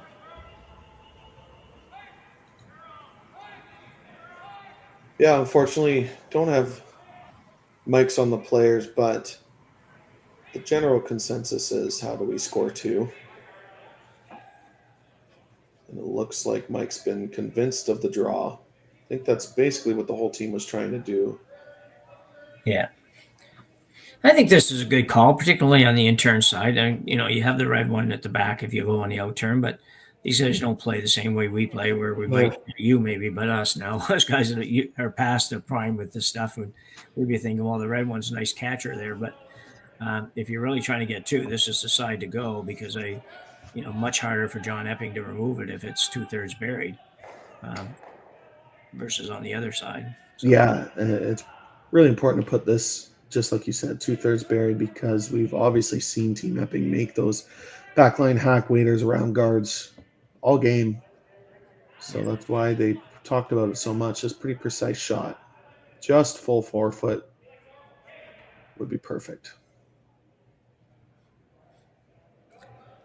Mike McEwen, his first of 2 here in the 6th end. Looking to get 2 here in the 6th.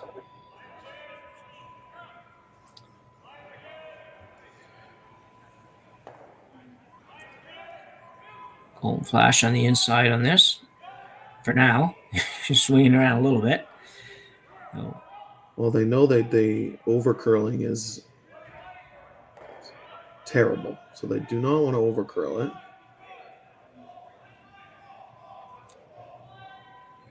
Pretty good spot. I think that's pretty good as well.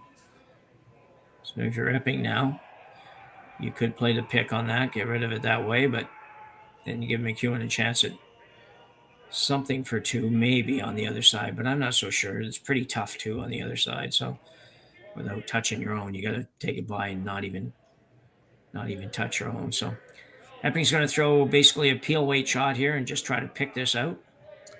Yeah, even if you hit what you see, you're not going to jam, so pretty low risk. Guess if you pick the guard, you might leave a hit for 3. Very difficult one, though.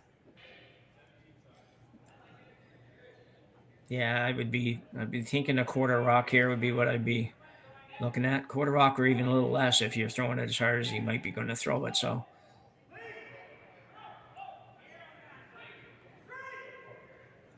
John always had that little swinger with his hat, with his delivery too. I always thought that'd throw him off, but it doesn't seem to. Is he going to get it?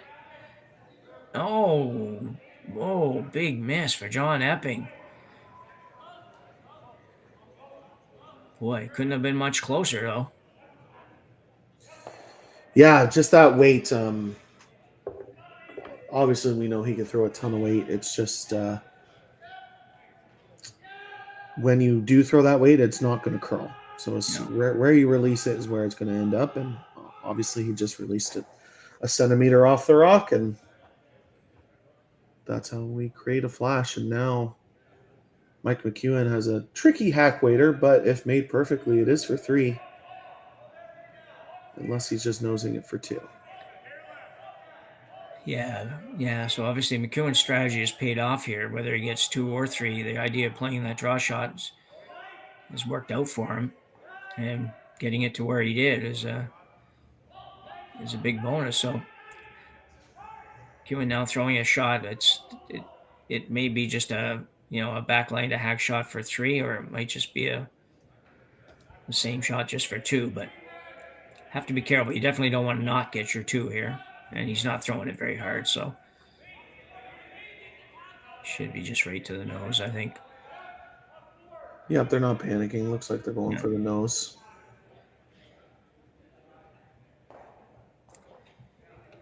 So Mike McEwen with a skips deuce, as they say.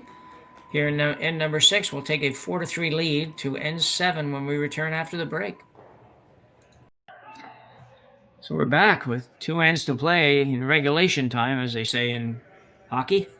It's McEwen with a 4-3 lead over John Epping. Epping with hammer. So Sam, what's your strategy if you're John Epping here? Well, Epping, basically it's a 2 or blank situation, and so it's whatever the team's most comfortable with. They were drawing around the center guard, which leads me to believe they're going for the blank. They did bump this yellow, but it didn't bump it off the center line, so it doesn't have to be removed. McEwen, on the other hand, discussing how hard he wants to go in attempting to force Epping to a 1.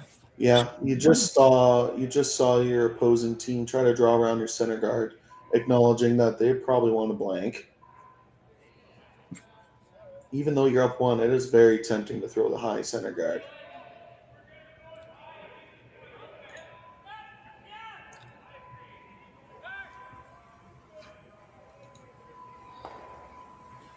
So it looks like they're going to go with the double center guards here, although he did tap the left side as we look at it here, the center line. I don't know if that was just a fluke or if that's where you put it. And I generally expect that teams want to line these up as close to straight as they can, but I think unless he's that's trying to guard the red tap. Yeah. A little bit. Anyways, he's just thinking about it.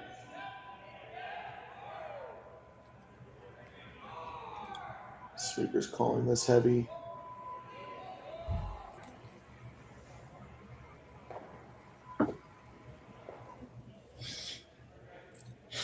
Good shot by Daniel Marsh. Maybe a hair higher or a hair deeper than they thought, but that's pretty good spread between those two. Yeah, well done. And this is where it's such an interesting strategy being up 1 without in 7, because you see a lot of teams give up 4 or 5 trying so hard to force in the 7th end. Even at the best players, the best teams in the world. So very, very interesting. And the 7th end strategy is forever changing with this 5-rock rule, and we'll see how Epping plays it. They could want to pile 2 or 3 red ones in the center line here. Starts with this one. Needs to be full top 4 foot would be perfect.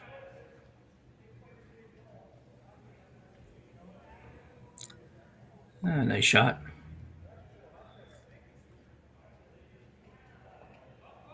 Just took a glance at the other scores for a minute, and Brad Jacobs made the blank strategy work for him here and scored 4 in the 5th end, take a 4-1 lead in his game with Dropkin.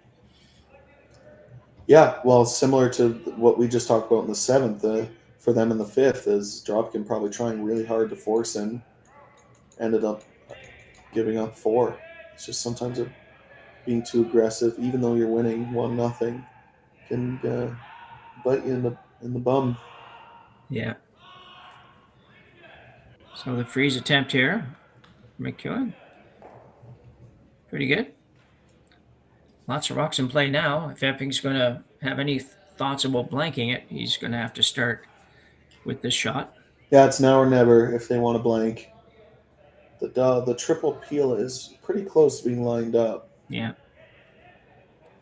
I think John, realizing it's going to be hard to blank this end, might want to freeze.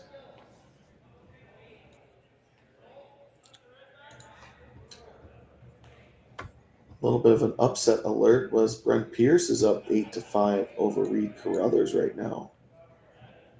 The B semifinal. Yeah. Nobody's scoring 1s in that game. No. 1 doesn't. They took the 1 and put it away somewhere. Yeah, football game over there right now. It's almost as many points as the Rams and the Giants scored the other night. Getting pretty close. Yeah. Yeah, this is basically it. If you draw with this shot, you're basically saying that you're going for 2 at least. Yeah. And for any football fans out there, no, it wasn't the Giants, it was the Rams and the 49ers. So before you send me a notice for saying, well, what are you talking about? Yeah, the American fans might be upset. Yeah, exactly. Yeah. So Tanner Horgan now. We'll play the intern draw.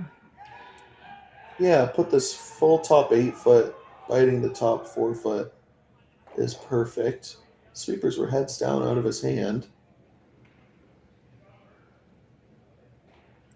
John's going to go out and give him a hand. All that mixed doubles competitions he plays with Lisa Wiggle coming into play there. Getting some sweeping in. Must be getting a little cold because John knows just as well as everybody that the third sweeper adds 0%. Yeah.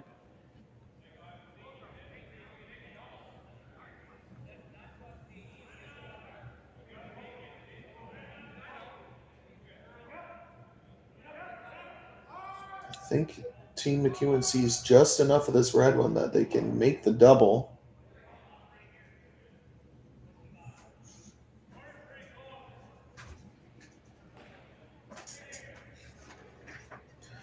If he does make the double, it will be interesting to see what Epping decides to do. Probably has one more block before he has to give up on the idea of a blank, possibly. Marsh. Kevin Marsh. In the slash double. It's going to be a little thin, maybe? No, he makes it perfect. Great shot by Kevin Marsh. Removes all of the Epping stones. Have another look.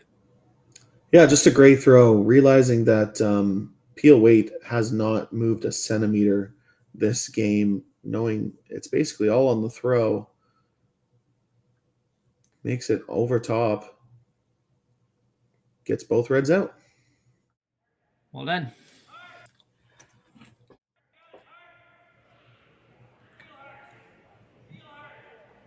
Now John deciding that yellow in the top 8 foot is their problem stone right now, looking for a board hack weight hit and roll.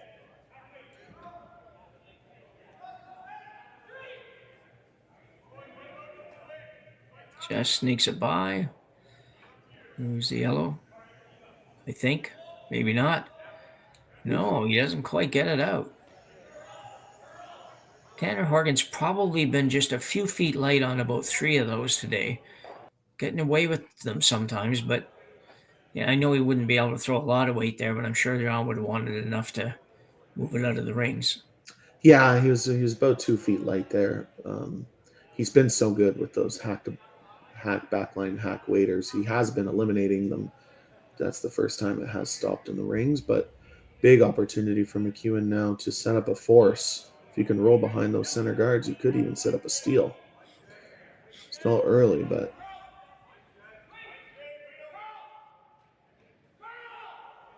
This is close, but not going to roll too far, I don't think. Well, far enough to be effective. I think it might be just far enough to make the inside roll pretty hard. It's probably still there, but difficult. Yeah. You can throw, back 12 weight. You'll be able to get to the inside and be shot rock. So if Jake Horgan can throw the same weight that his brother just threw, he can possibly get that inside roll. John's really only looking for backline weight this time, so he doesn't really care if he gets it out. He's more concerned about getting the roll. Yeah, if you can get at least half buried, makes Team McEwen's next shot that much harder.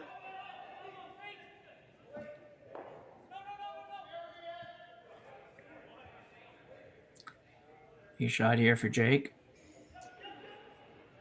Oh, another little wobble. Probably watching his skipper too many times. Yeah.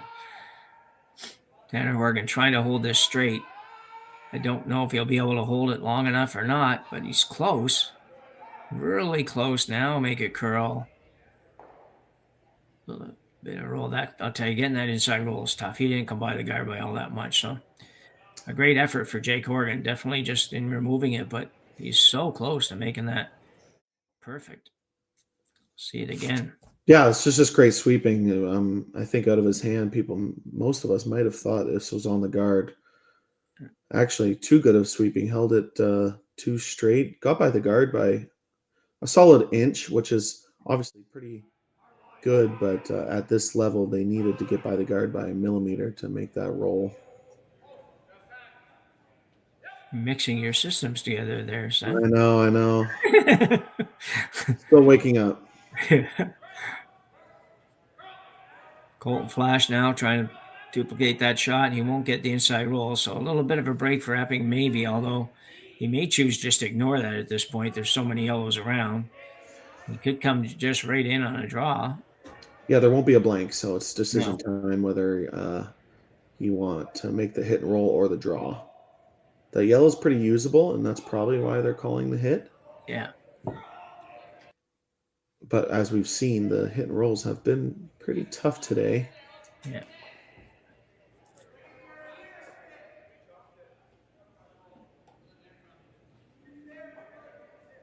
I'm sure if John Epping himself was throwing this, he'd be playing a draw, but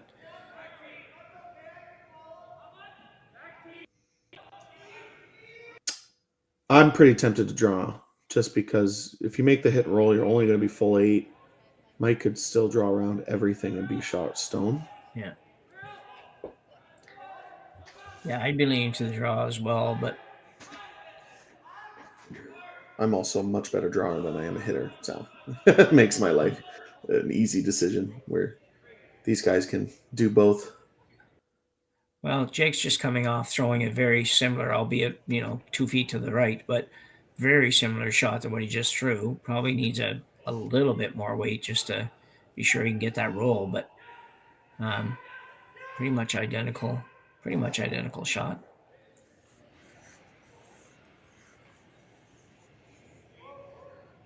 Yeah, big shot to set up your 2 or 3 points. Needs this to be fully buried behind those 3 yellow center guards. He's going to be close. Going to be really close. Going to be perfect, I think. Doesn't roll too far. Very nice shot. This is where the hit, as we talked about, that it's just so high. Yeah. That Mike can just draw the top of the button, be fully buried. Yeah, we've seen it. We saw Mike just a minute ago, or a few minutes ago, manufacture his deuce by making a very similar weight draw on his first shot.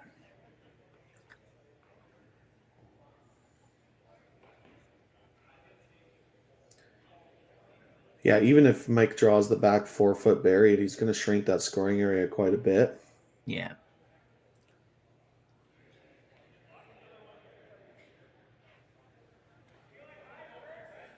But Jake making a perfect hit and roll. Called and made. You were always going to leave the opposing team something. Yeah, this is when you're the team that for as many games as you played here are very happy to see all the nice big curl and love to play with that, when you wish it would just be a little straighter for this shot if you're John Epping, because Mike could really completely bury this quite easily. Yeah, he could even bury around the rock in the top 8 foot if it's just perfect. So McEwen with the out-turn draw, attempting to come around a center guard and a guard the rock that might be used as a guard at the top of the 8 foot, and hopefully force John Epping into taking a single point here in end number 7. Looking to keep the pressure on Team Epping. They've controlled the last 2 ends. This looks rather close.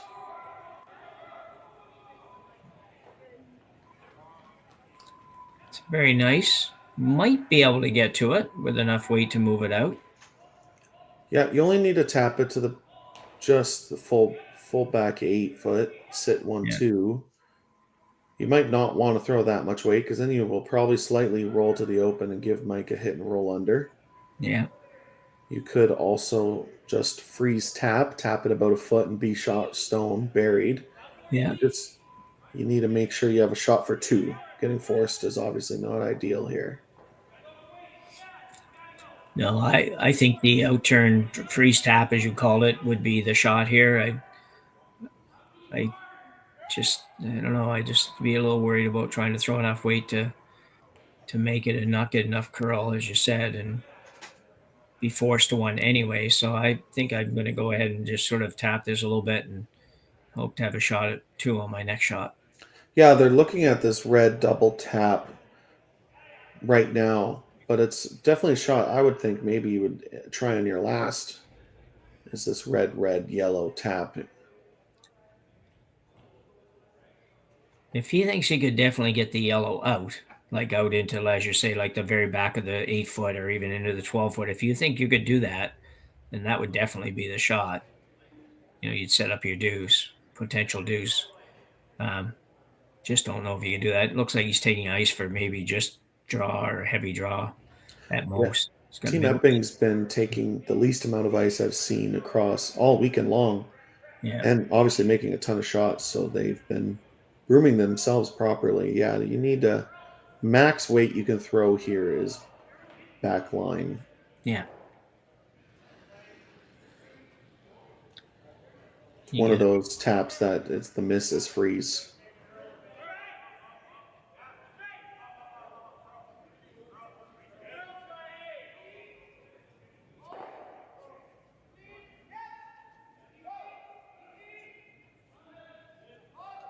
Needs to curl a bunch. Got to go really hard now. Will he get it out far enough? He bumps and gets it back to not quite. Oh, so close. Yeah, they could have got on that a little bit sooner for curl. Yeah. And if they hit that, obviously 2 centimeters thicker, they would be sitting 2 right now. Yeah, I think you did right. Yeah, a little bit more for curl. You get a little tiny bit more weight out of it because you're hitting a little bit more of the rock as well. You didn't need much more. You still would have probably left because you weren't going to curl so much, but probably would have left a hit and roll for McEwen. But, he now has a hit and roll and be sitting 2, so you might as well have moved out. Doesn't Yeah, really roll big into. opportunity for Mike here to hit and roll and sit 2 and put a ton of pressure on Team Epping. Yeah. They don't want to set up the double run for 2 is basically what they're talking about right now. Yeah.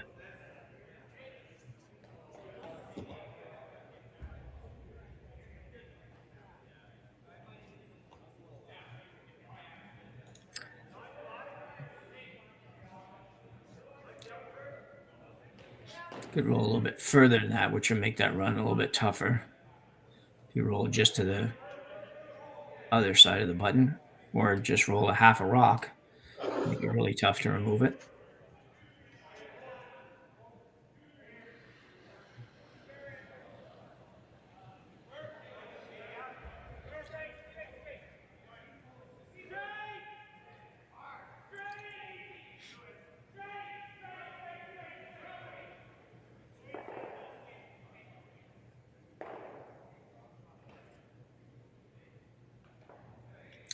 So we found all weekend without the use of clocks, which most bonspiels don't have clocks. So let's be reasonable here. It's tough to get enough volunteers to do that, game in, game out. But it's these games have taken quite a while. We're up over 2 hours now, and it's still got an end to play, maybe 2. We'll see. Yeah. Yeah, they definitely. If they were on clocks, they would be running a little bit close on time. They probably would still have timeouts and be fine. But a qualifier final and a lot of angles to talk about and where they want to roll this.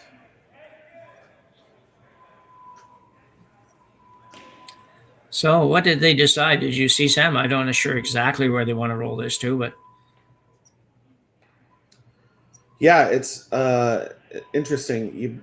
Most people would just roll to the button, but if you roll on the other side of center line, you leave the run double for 2. Now I know that's a hard shot, but Mike respecting John Epping's ability to hit, knowing it's very capable of making the run double. So looking to just flop about a rock over. Marsh carving this one over big time.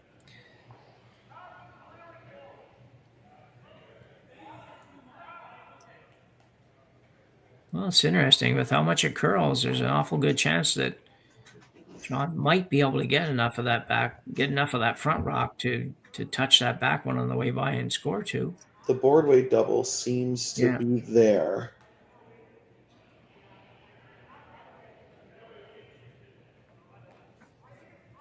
The only other shot is the run back, like super thin double for 2, and that's just really, really hard.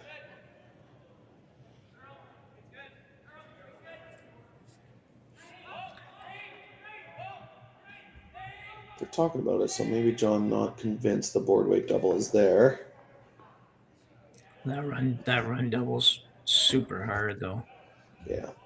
It's like you don't even know how you'd ever it'd be so hard to call it. I think this Yeah, shot there myself, but pretty much forced to play this shot. Yeah, yeah, make it for two, great. Score your one, great. Even if you give up one, not the end of the world. Still have yeah, hammered down two. So this is absolutely the safer yeah. shot. You have to get by the guard for sure. I know you need to go by tight to get the double, but you can't not get past that guard then.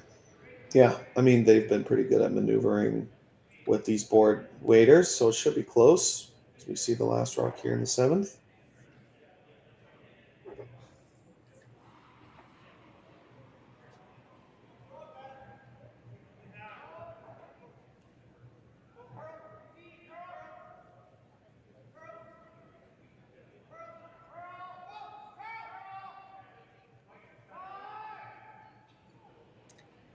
In the neighborhood. Oh, a jam. Bit unlucky for John Epping. McEwen will steal one here in 7 and take a 5-3 lead to the 8th end of this A qualifier in Swift Current at the RBC Dominion Securities Western Showdown. We'll be back after the break.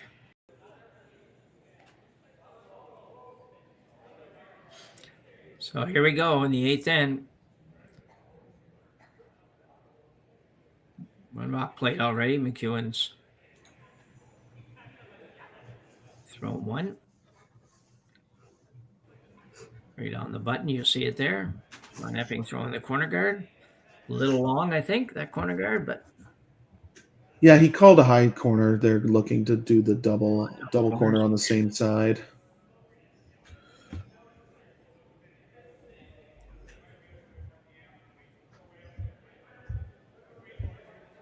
It's pretty much just team preference and whether you like two corners on the same side or split the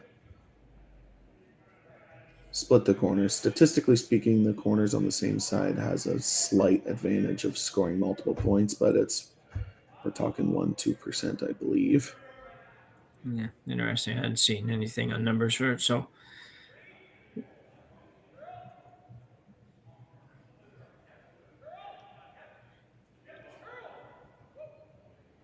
I think down for some reason. I don't know. I haven't got a firm opinion on what I think of these yet, but I think down one, it feels like it would be a better idea because you only just need one side of the rings to draw to at the end if you Sure. do it right. But since you're going to need 2 points anyway, I don't know. Anyway, it'll be a debate for a little while until teams sort it out. I've seen seen quite a bit of both actually, and it's a good result there. Good shot from McMillan. Probably wanted a little more curl than that, but Yeah, sweepers couldn't carve it because it was max weight. yeah.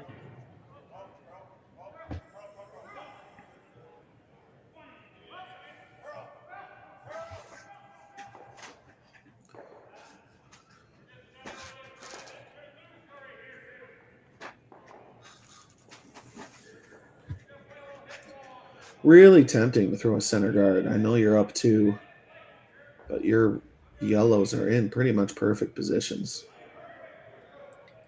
Yeah. I know there's been a lot of talk of choking off corner guards. Put this like a quarter buried in the top 12.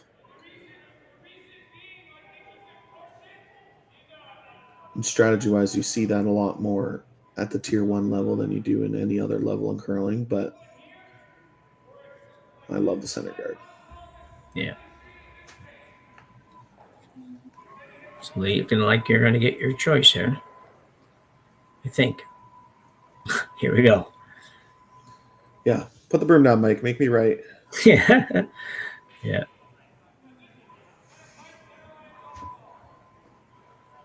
You're basically forcing Team Epping that they're going to have to make some runbacks down 2 in the 8th if you make this guard a couple of times.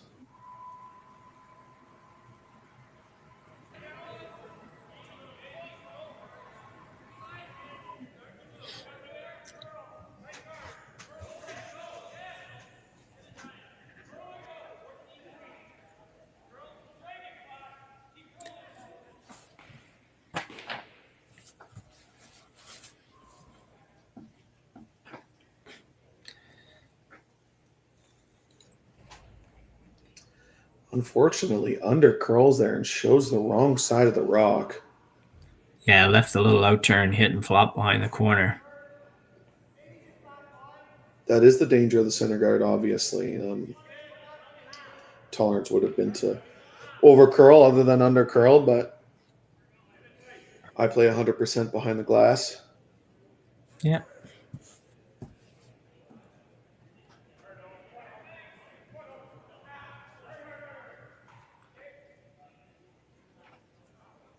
Definitely advantage Team Epping here. If Tanner can make this board weight hit and roll under the corners, it certainly brings at least 2 into play.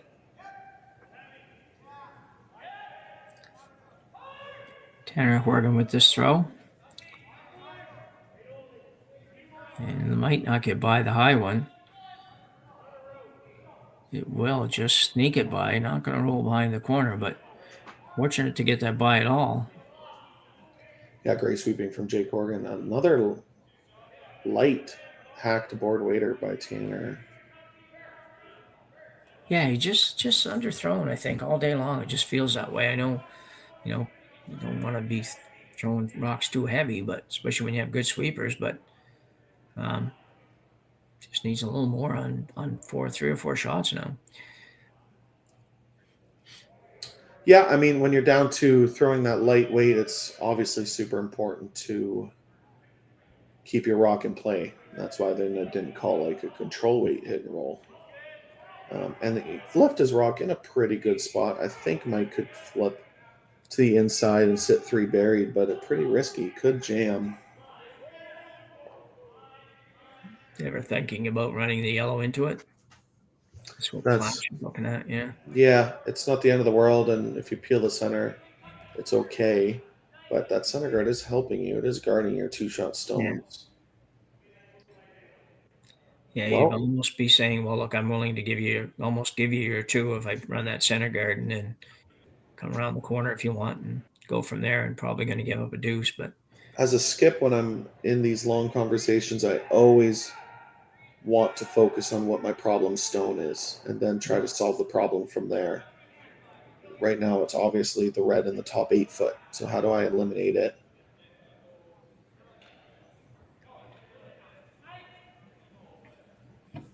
thank everybody for watching today. We have a big crowd on the channel having a look at this game and an early Sunday morning for many of you. So we appreciate your taking the time out of your day to watch curling here on Curling Stadium. We will be with you all day long, including all of the women's semifinals and finals as well.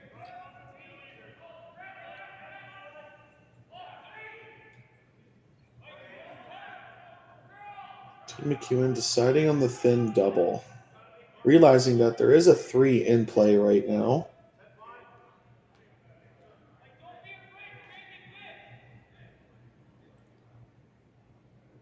And obviously, Team McEwen, they don't love giving up 2, but they certainly take that over losing the game. So it's probably why they're playing this shot. Trying the thin double, try to get rid of that red corner guard that's just in front of the rings as well. So Kevin Marsh, throwing the out turn, peel weight.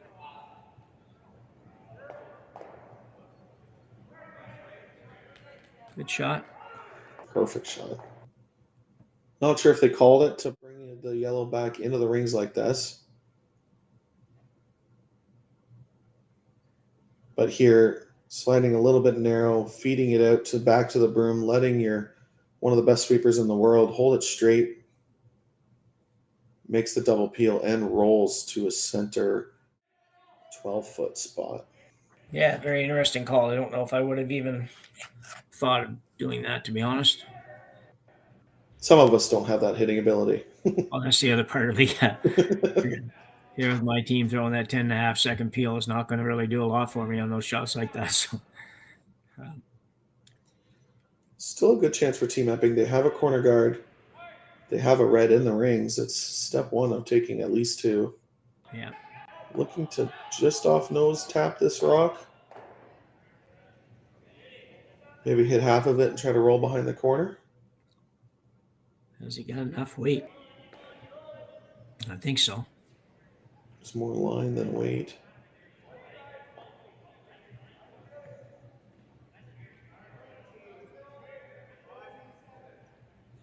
Doesn't seem like a terrible outcome. Yeah, I was going to say, I don't think that's too bad. I think the double is pretty hard. It does hit that back yellow. If you make it perfect, obviously you can eliminate both, but Flash will want to play the double. He always does that with a very explosive sort of look. He doesn't tap the rock hard, but he gets both arms going and everything. He throws it hard so he doesn't have to make up for it here. animated.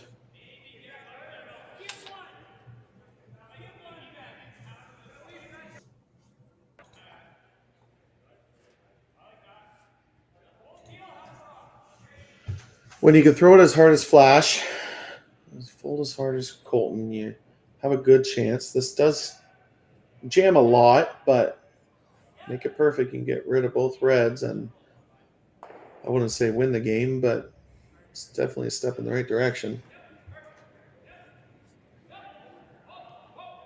It's Colt Flash playing a run back double here. That's just a straight double, I guess, not really a run back. It's going to be a little thin, but whoa. I think that's how they were playing it. Yeah. Where he put the broom, it looked like that's how they're playing it. I'll have another look at it. Yeah, Colton obviously can throw a 6-second peel best just as good as anyone else in the world. Hit it anywhere on the outside of the red, and it was always going to come back to the red on the forefoot. Gets all of them. Yeah, I think it was. I agree with you. I think that's definitely what they were playing. Probably a little tiny bit of good fortune, maybe, in that the back one went completely out on its own, didn't jam at all. But so Epping will have to probably use the corner guard here. Yeah, that's base. It does feel like the game-winning shot right there. It's a very high corner guard. Team Epping is going to need a 0 out of the Mike McEwen camp if they're going to score 2.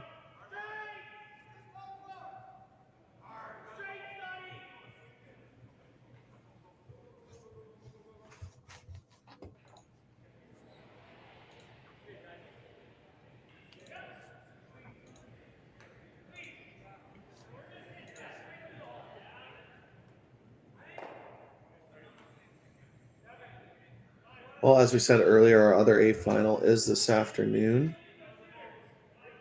Team Clyder playing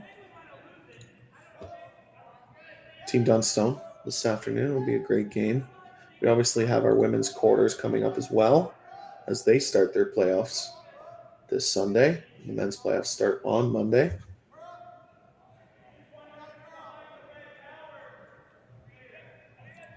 Is he going to get there? Needs to get there. And he will. Not by a lot, but it's there. Yeah, good sweeping just to get that into the rings, but it is almost half open. If that's 2 feet deeper, that's pretty much perfect.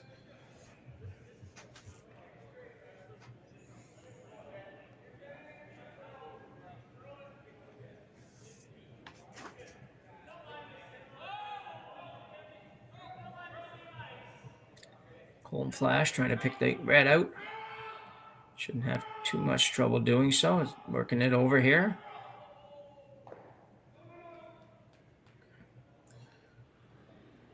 This team Epping running out of rocks here.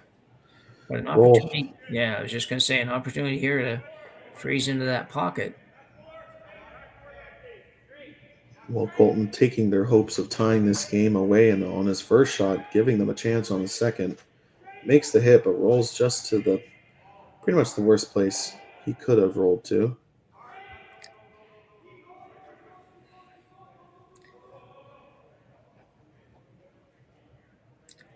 Jake Horgan, if you're ever going to make a perfect freeze, this is the time to make it.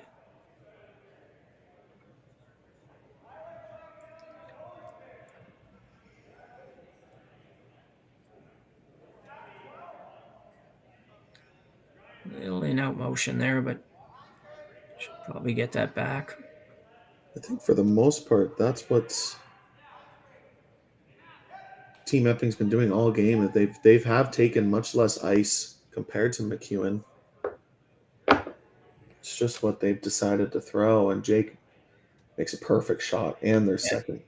that is absolutely perfect. Those rocks don't all look the same size. No. I'm sure they are, but the one that's biting the button looks smaller for some reason. I don't think it's my eyes. I Reminds me think of way back in the 80s. We played against the Scots on outdoors in Ottawa on the lake and on the bay or whatever it was. Um, and they brought stones with them, and they were all different sizes. They were just different sizes, different weights, and flat bottoms, and they would go well. Our curling stones didn't work so good out there. Anyway, they just dug in. We had to throw it so hard it was crazy, but it was fun. yeah, decision time. It's going to take 2 stones to eliminate that red rock now. So, do they try and play the hit and then try to make a double on Mike's last, or do they just throw a center guard? I don't even think they talked about the center guard. No, I agree. The teams at this level seem to almost never talk about playing a center guard in this situation, and they'd be so good at throwing guards that you'd feel like it would be entered into the conversation a little bit more, but um, never, rarely do. So McEwen, Looking for a hack weight double tap. It looks like taking quite a bit of ice. yeah, it is a lot of ice. Yeah.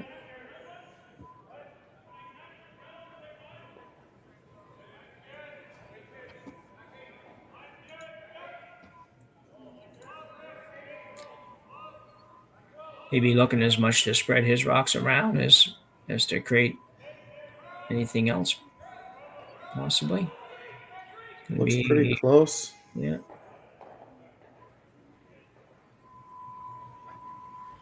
Ooh. I think he was trying to even try and guard his current shot rock too, Yeah. which does cover it by a quarter of the stone. If we get an overhead, we'll be able to see what exactly John Epping has. Yeah. We do have our first final. Daniel Casper stays alive in this event, beating Owen Parcell. That was a C event game. And Brent Pierce upsets Reed Carruthers in a B semi, wins 9-5. So your overhead look there, you can see that what Epping is facing. Yeah, you have 2 choices really. You could freeze and try to bring 3 into play, or hit and roll and basically secure your 2 points. And I think the hit's the call, because if you freeze, you could lose the game pretty quickly.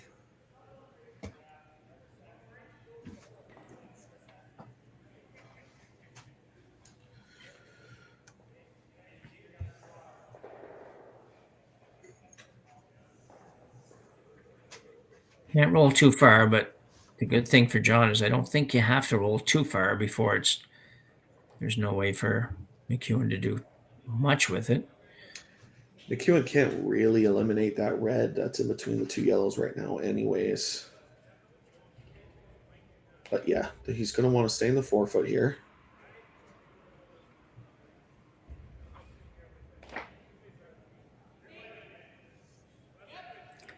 Tanner Horgan on this one right away. There, he's just backed off a little bit now. Now they're actually trying to make it curl, and they'll try to make it go straight, back and forth. They'll eventually make it pretty good. Yeah, they would have liked that to roll to the full 4-foot on the other side, so this hit and roll isn't as easy. But still a great shot. It's always nice when you're off and on straight and curl. It means it's close.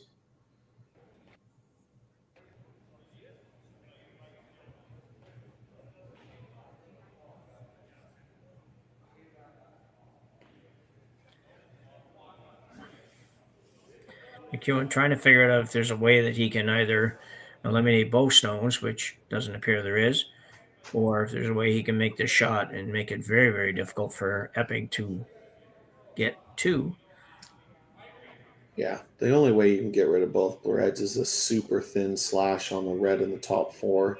Yeah. But you jam so often and then you lose because it's a draw to a 4-foot for 3. So yeah, you would never want to be doing something quite as crazy as that.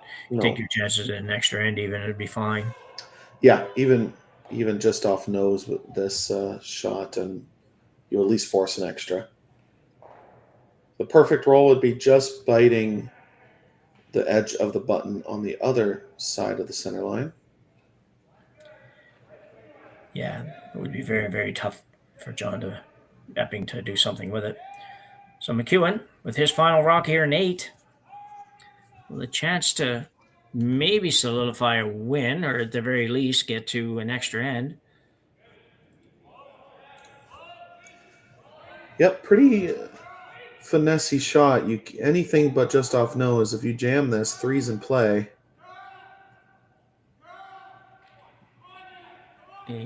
He's going to get by it. He's okay that way. But he's left John Epping with a heck of a tough shot, but a shot for his 2. Yeah, John, I mean, he gets to throw the same weight he just did, which is nice, but yeah, he only has about half a rock. Needs to be about that hack weight, backline hack weight, tap this rock to the back 8 foot, stay in the 4 foot for his 2 points.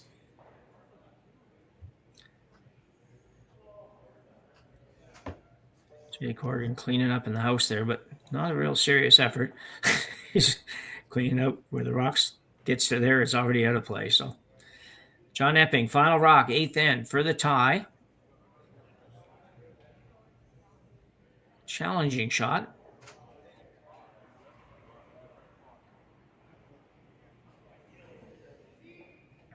And it's on its way. Nobody doing anything now. McMillan now being asked to start to try to move this rock over. It's going to be very, very close. Will you sneak it by the top one? And then stay. You've got to stay. You've got to stay in the 4 foot. Oh, a heck of a shot by John Epping. No mistake. Yeah, that was really nice, really. That was not easy. You see a third of the stone. You'll see it here. Yeah, just a great team shot, carving early, perfect line call, both sweepers ready to sweep, and obviously John throwing the perfect weight to make the shot to force the extra end.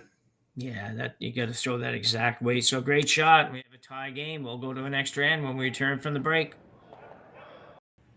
So we're back for the extra end here at the RBC Dominion Securities Western Showdown, brought to you on Curling Stadium in Swift Current, Saskatchewan. A tremendous shot by John Epping there, Sam, to tie this one up.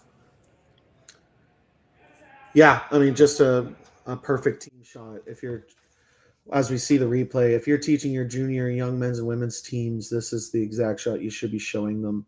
Both sweepers ready to sweep, head down, carving early, holding straight at the end, perfect weight by the skip to make the hit and stay in the 4 foot for their 2 points to force the extra.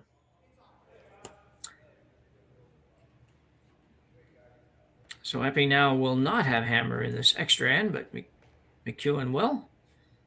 John, at this point, happy to get to the extra end. It was looking very tough there for a while. Yeah, I think maybe a little bit of a... Oh, Mike just coming back. I wasn't sure if he was grabbing the measuring tape to see if that is on the center line or not. They do use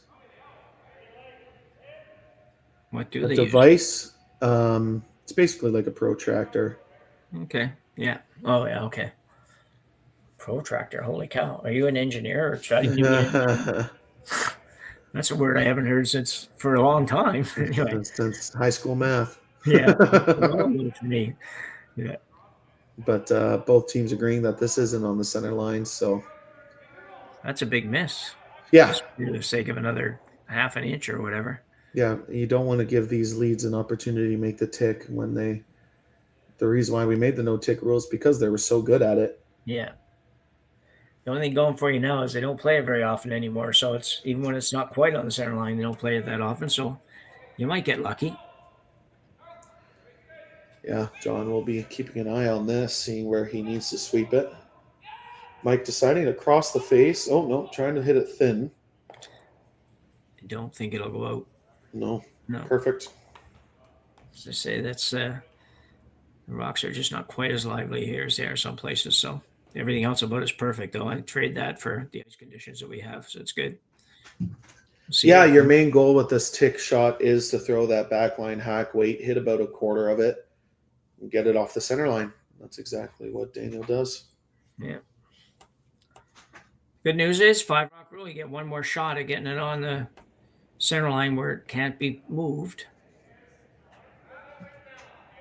Yeah, I mean, a lot of people when the tick rule came into play thought that the leads were they're getting rid of the lead's favorite shot or their hardest shot, and now the draws to the staying on the center line is their hardest shot, but it can be difficult, especially on curly ice. Doesn't make a mistake that time. Yeah.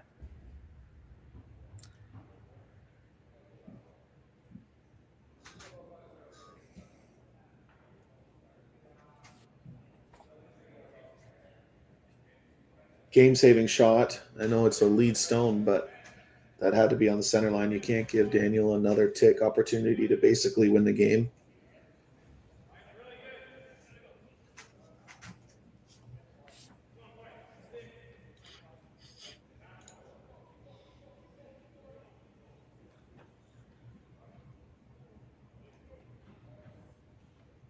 So very good shot by Daniel Marsh there. John Epping going around that. Are you a bit surprised at all, Sam? You might not throw another center guard up there? That yellow is in such a good spot. It's very difficult to not do something, whether it's freezing on it or drawing all the way around everything. After the one tick is made, you're basically hoping to make a good one, top button here, and guarding for your life the rest of the end. So I'm not entirely surprised, to answer your question. No, that's fine. That's good.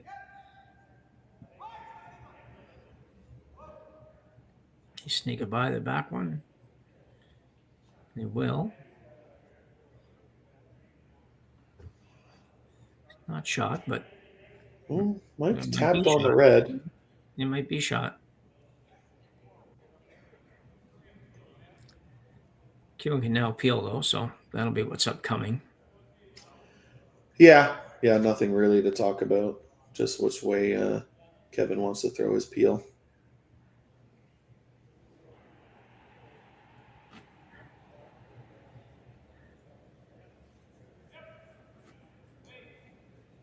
Yeah, no secret for the next 4 or 5 shots are going to be guards and peels. Team Epping probably won't be going into corner freeze or anything like that until skips first. Maybe Vice is last. You try hitting team like McEwen, you're trying to give them the least amount of opportunity to open up that center line. Tanner Horgan, the outturn guard.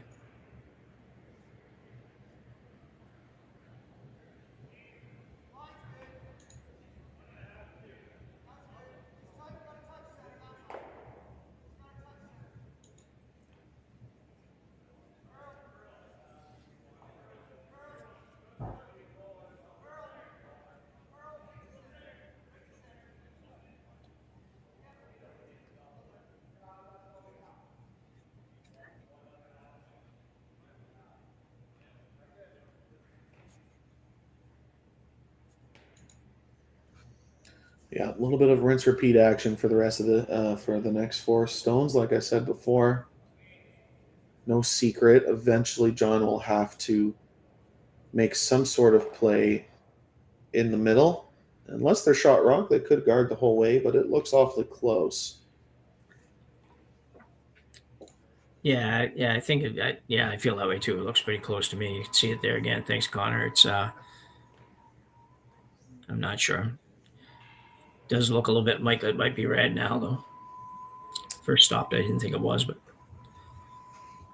We do have another final. Brad Jacobs beats Corey Dropkin 5-3 and advances to the B final later today.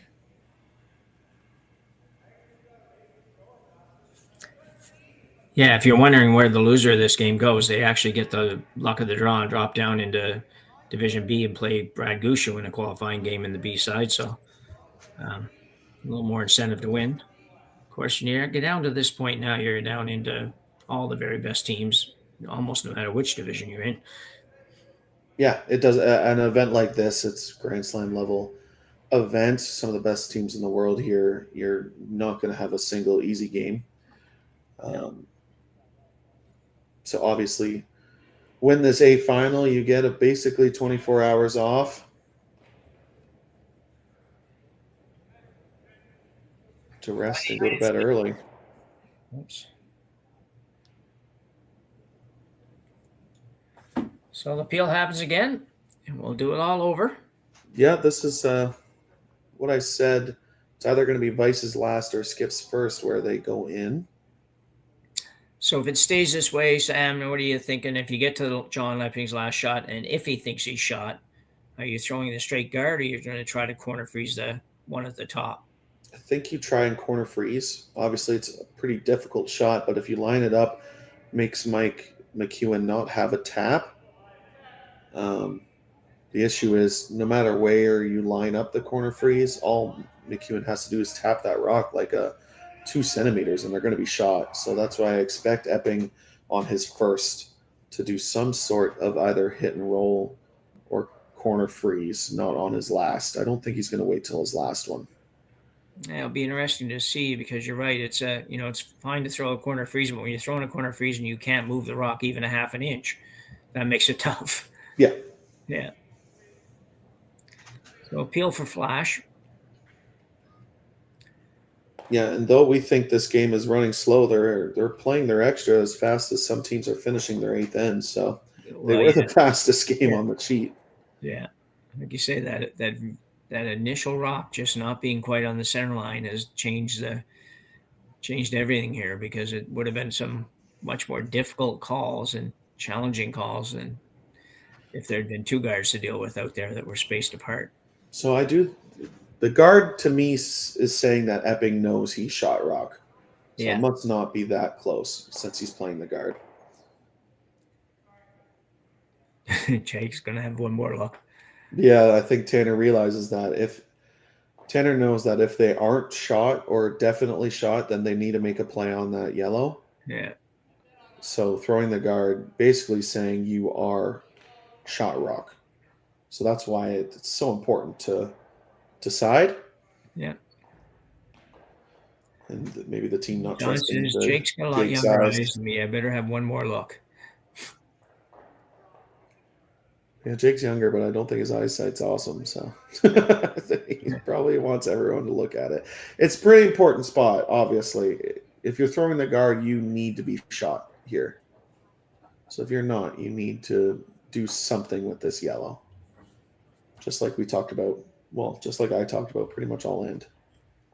Well, I think, if you do corner freeze it and McEwen's probably going to run it.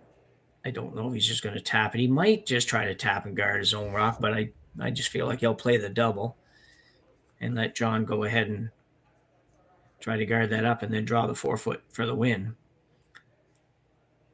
I don't think he'll play a little gentle touch McEwen, and this is now.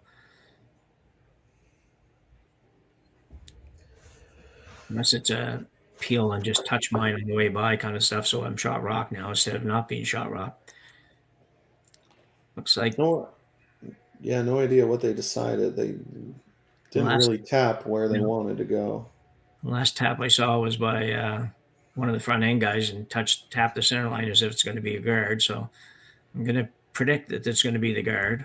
Yeah, as we do have another final, Kevin Cooey beats Dustin Kaltoff in the B semifinal, 6-4. As Mike decides to throw the center guard, he threw that fast like he was on the clock. That was a fast kick.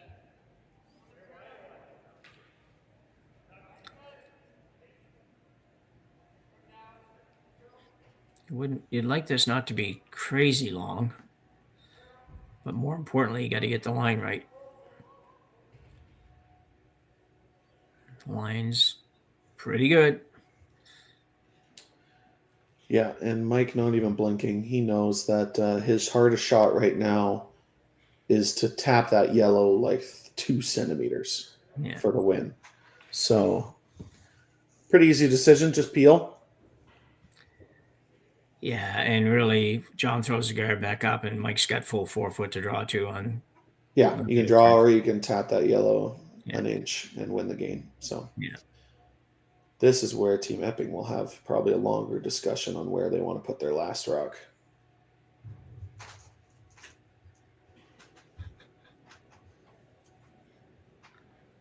Mike McEwen with a peel on his second last shot in this end, which will be the last end. We did have a game earlier this year that went 2 extra ends, actually. Dropkin and Gushu. Dropkin chose to hit on his last shot in the 9th and rolled out.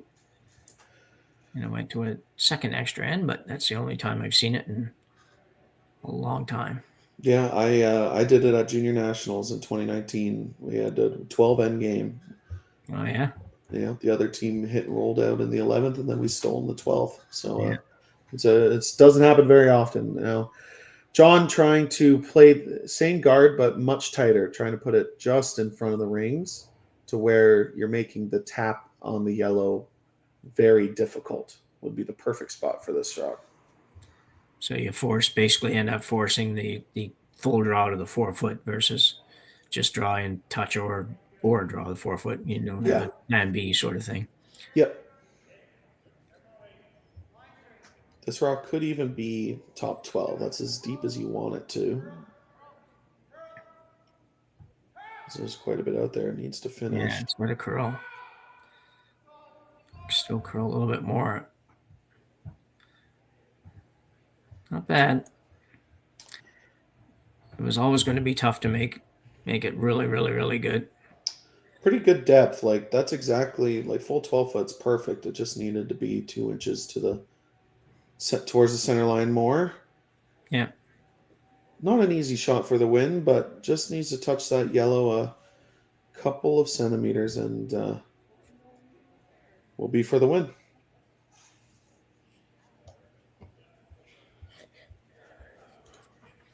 So Mike McEwen with a spot in the playoffs on the line here will look to make this last shot just a little, almost a rub of his own here to score a single point and move on to Monday's playoff round.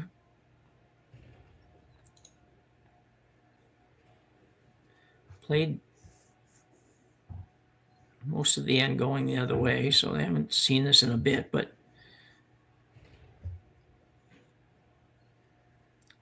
looking for basically just T-line weight.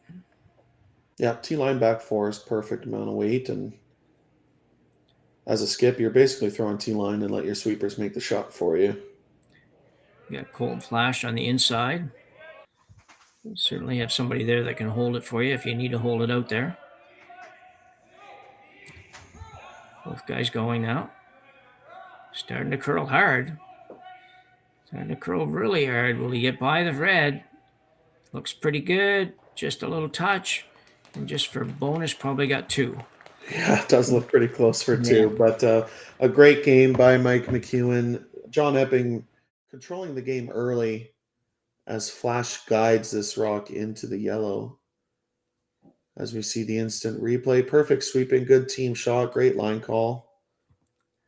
Almost held it 2 straight, but perfect. Mike McEwen continues to be on fire here in 2024. So we thank you all for joining us this morning for extra bonus coverage of our 8 qualifier. And be sure to join us the rest of the day here on Curling Stadium as we have full coverage all day long of the RBC Dominion Securities Western Showdown.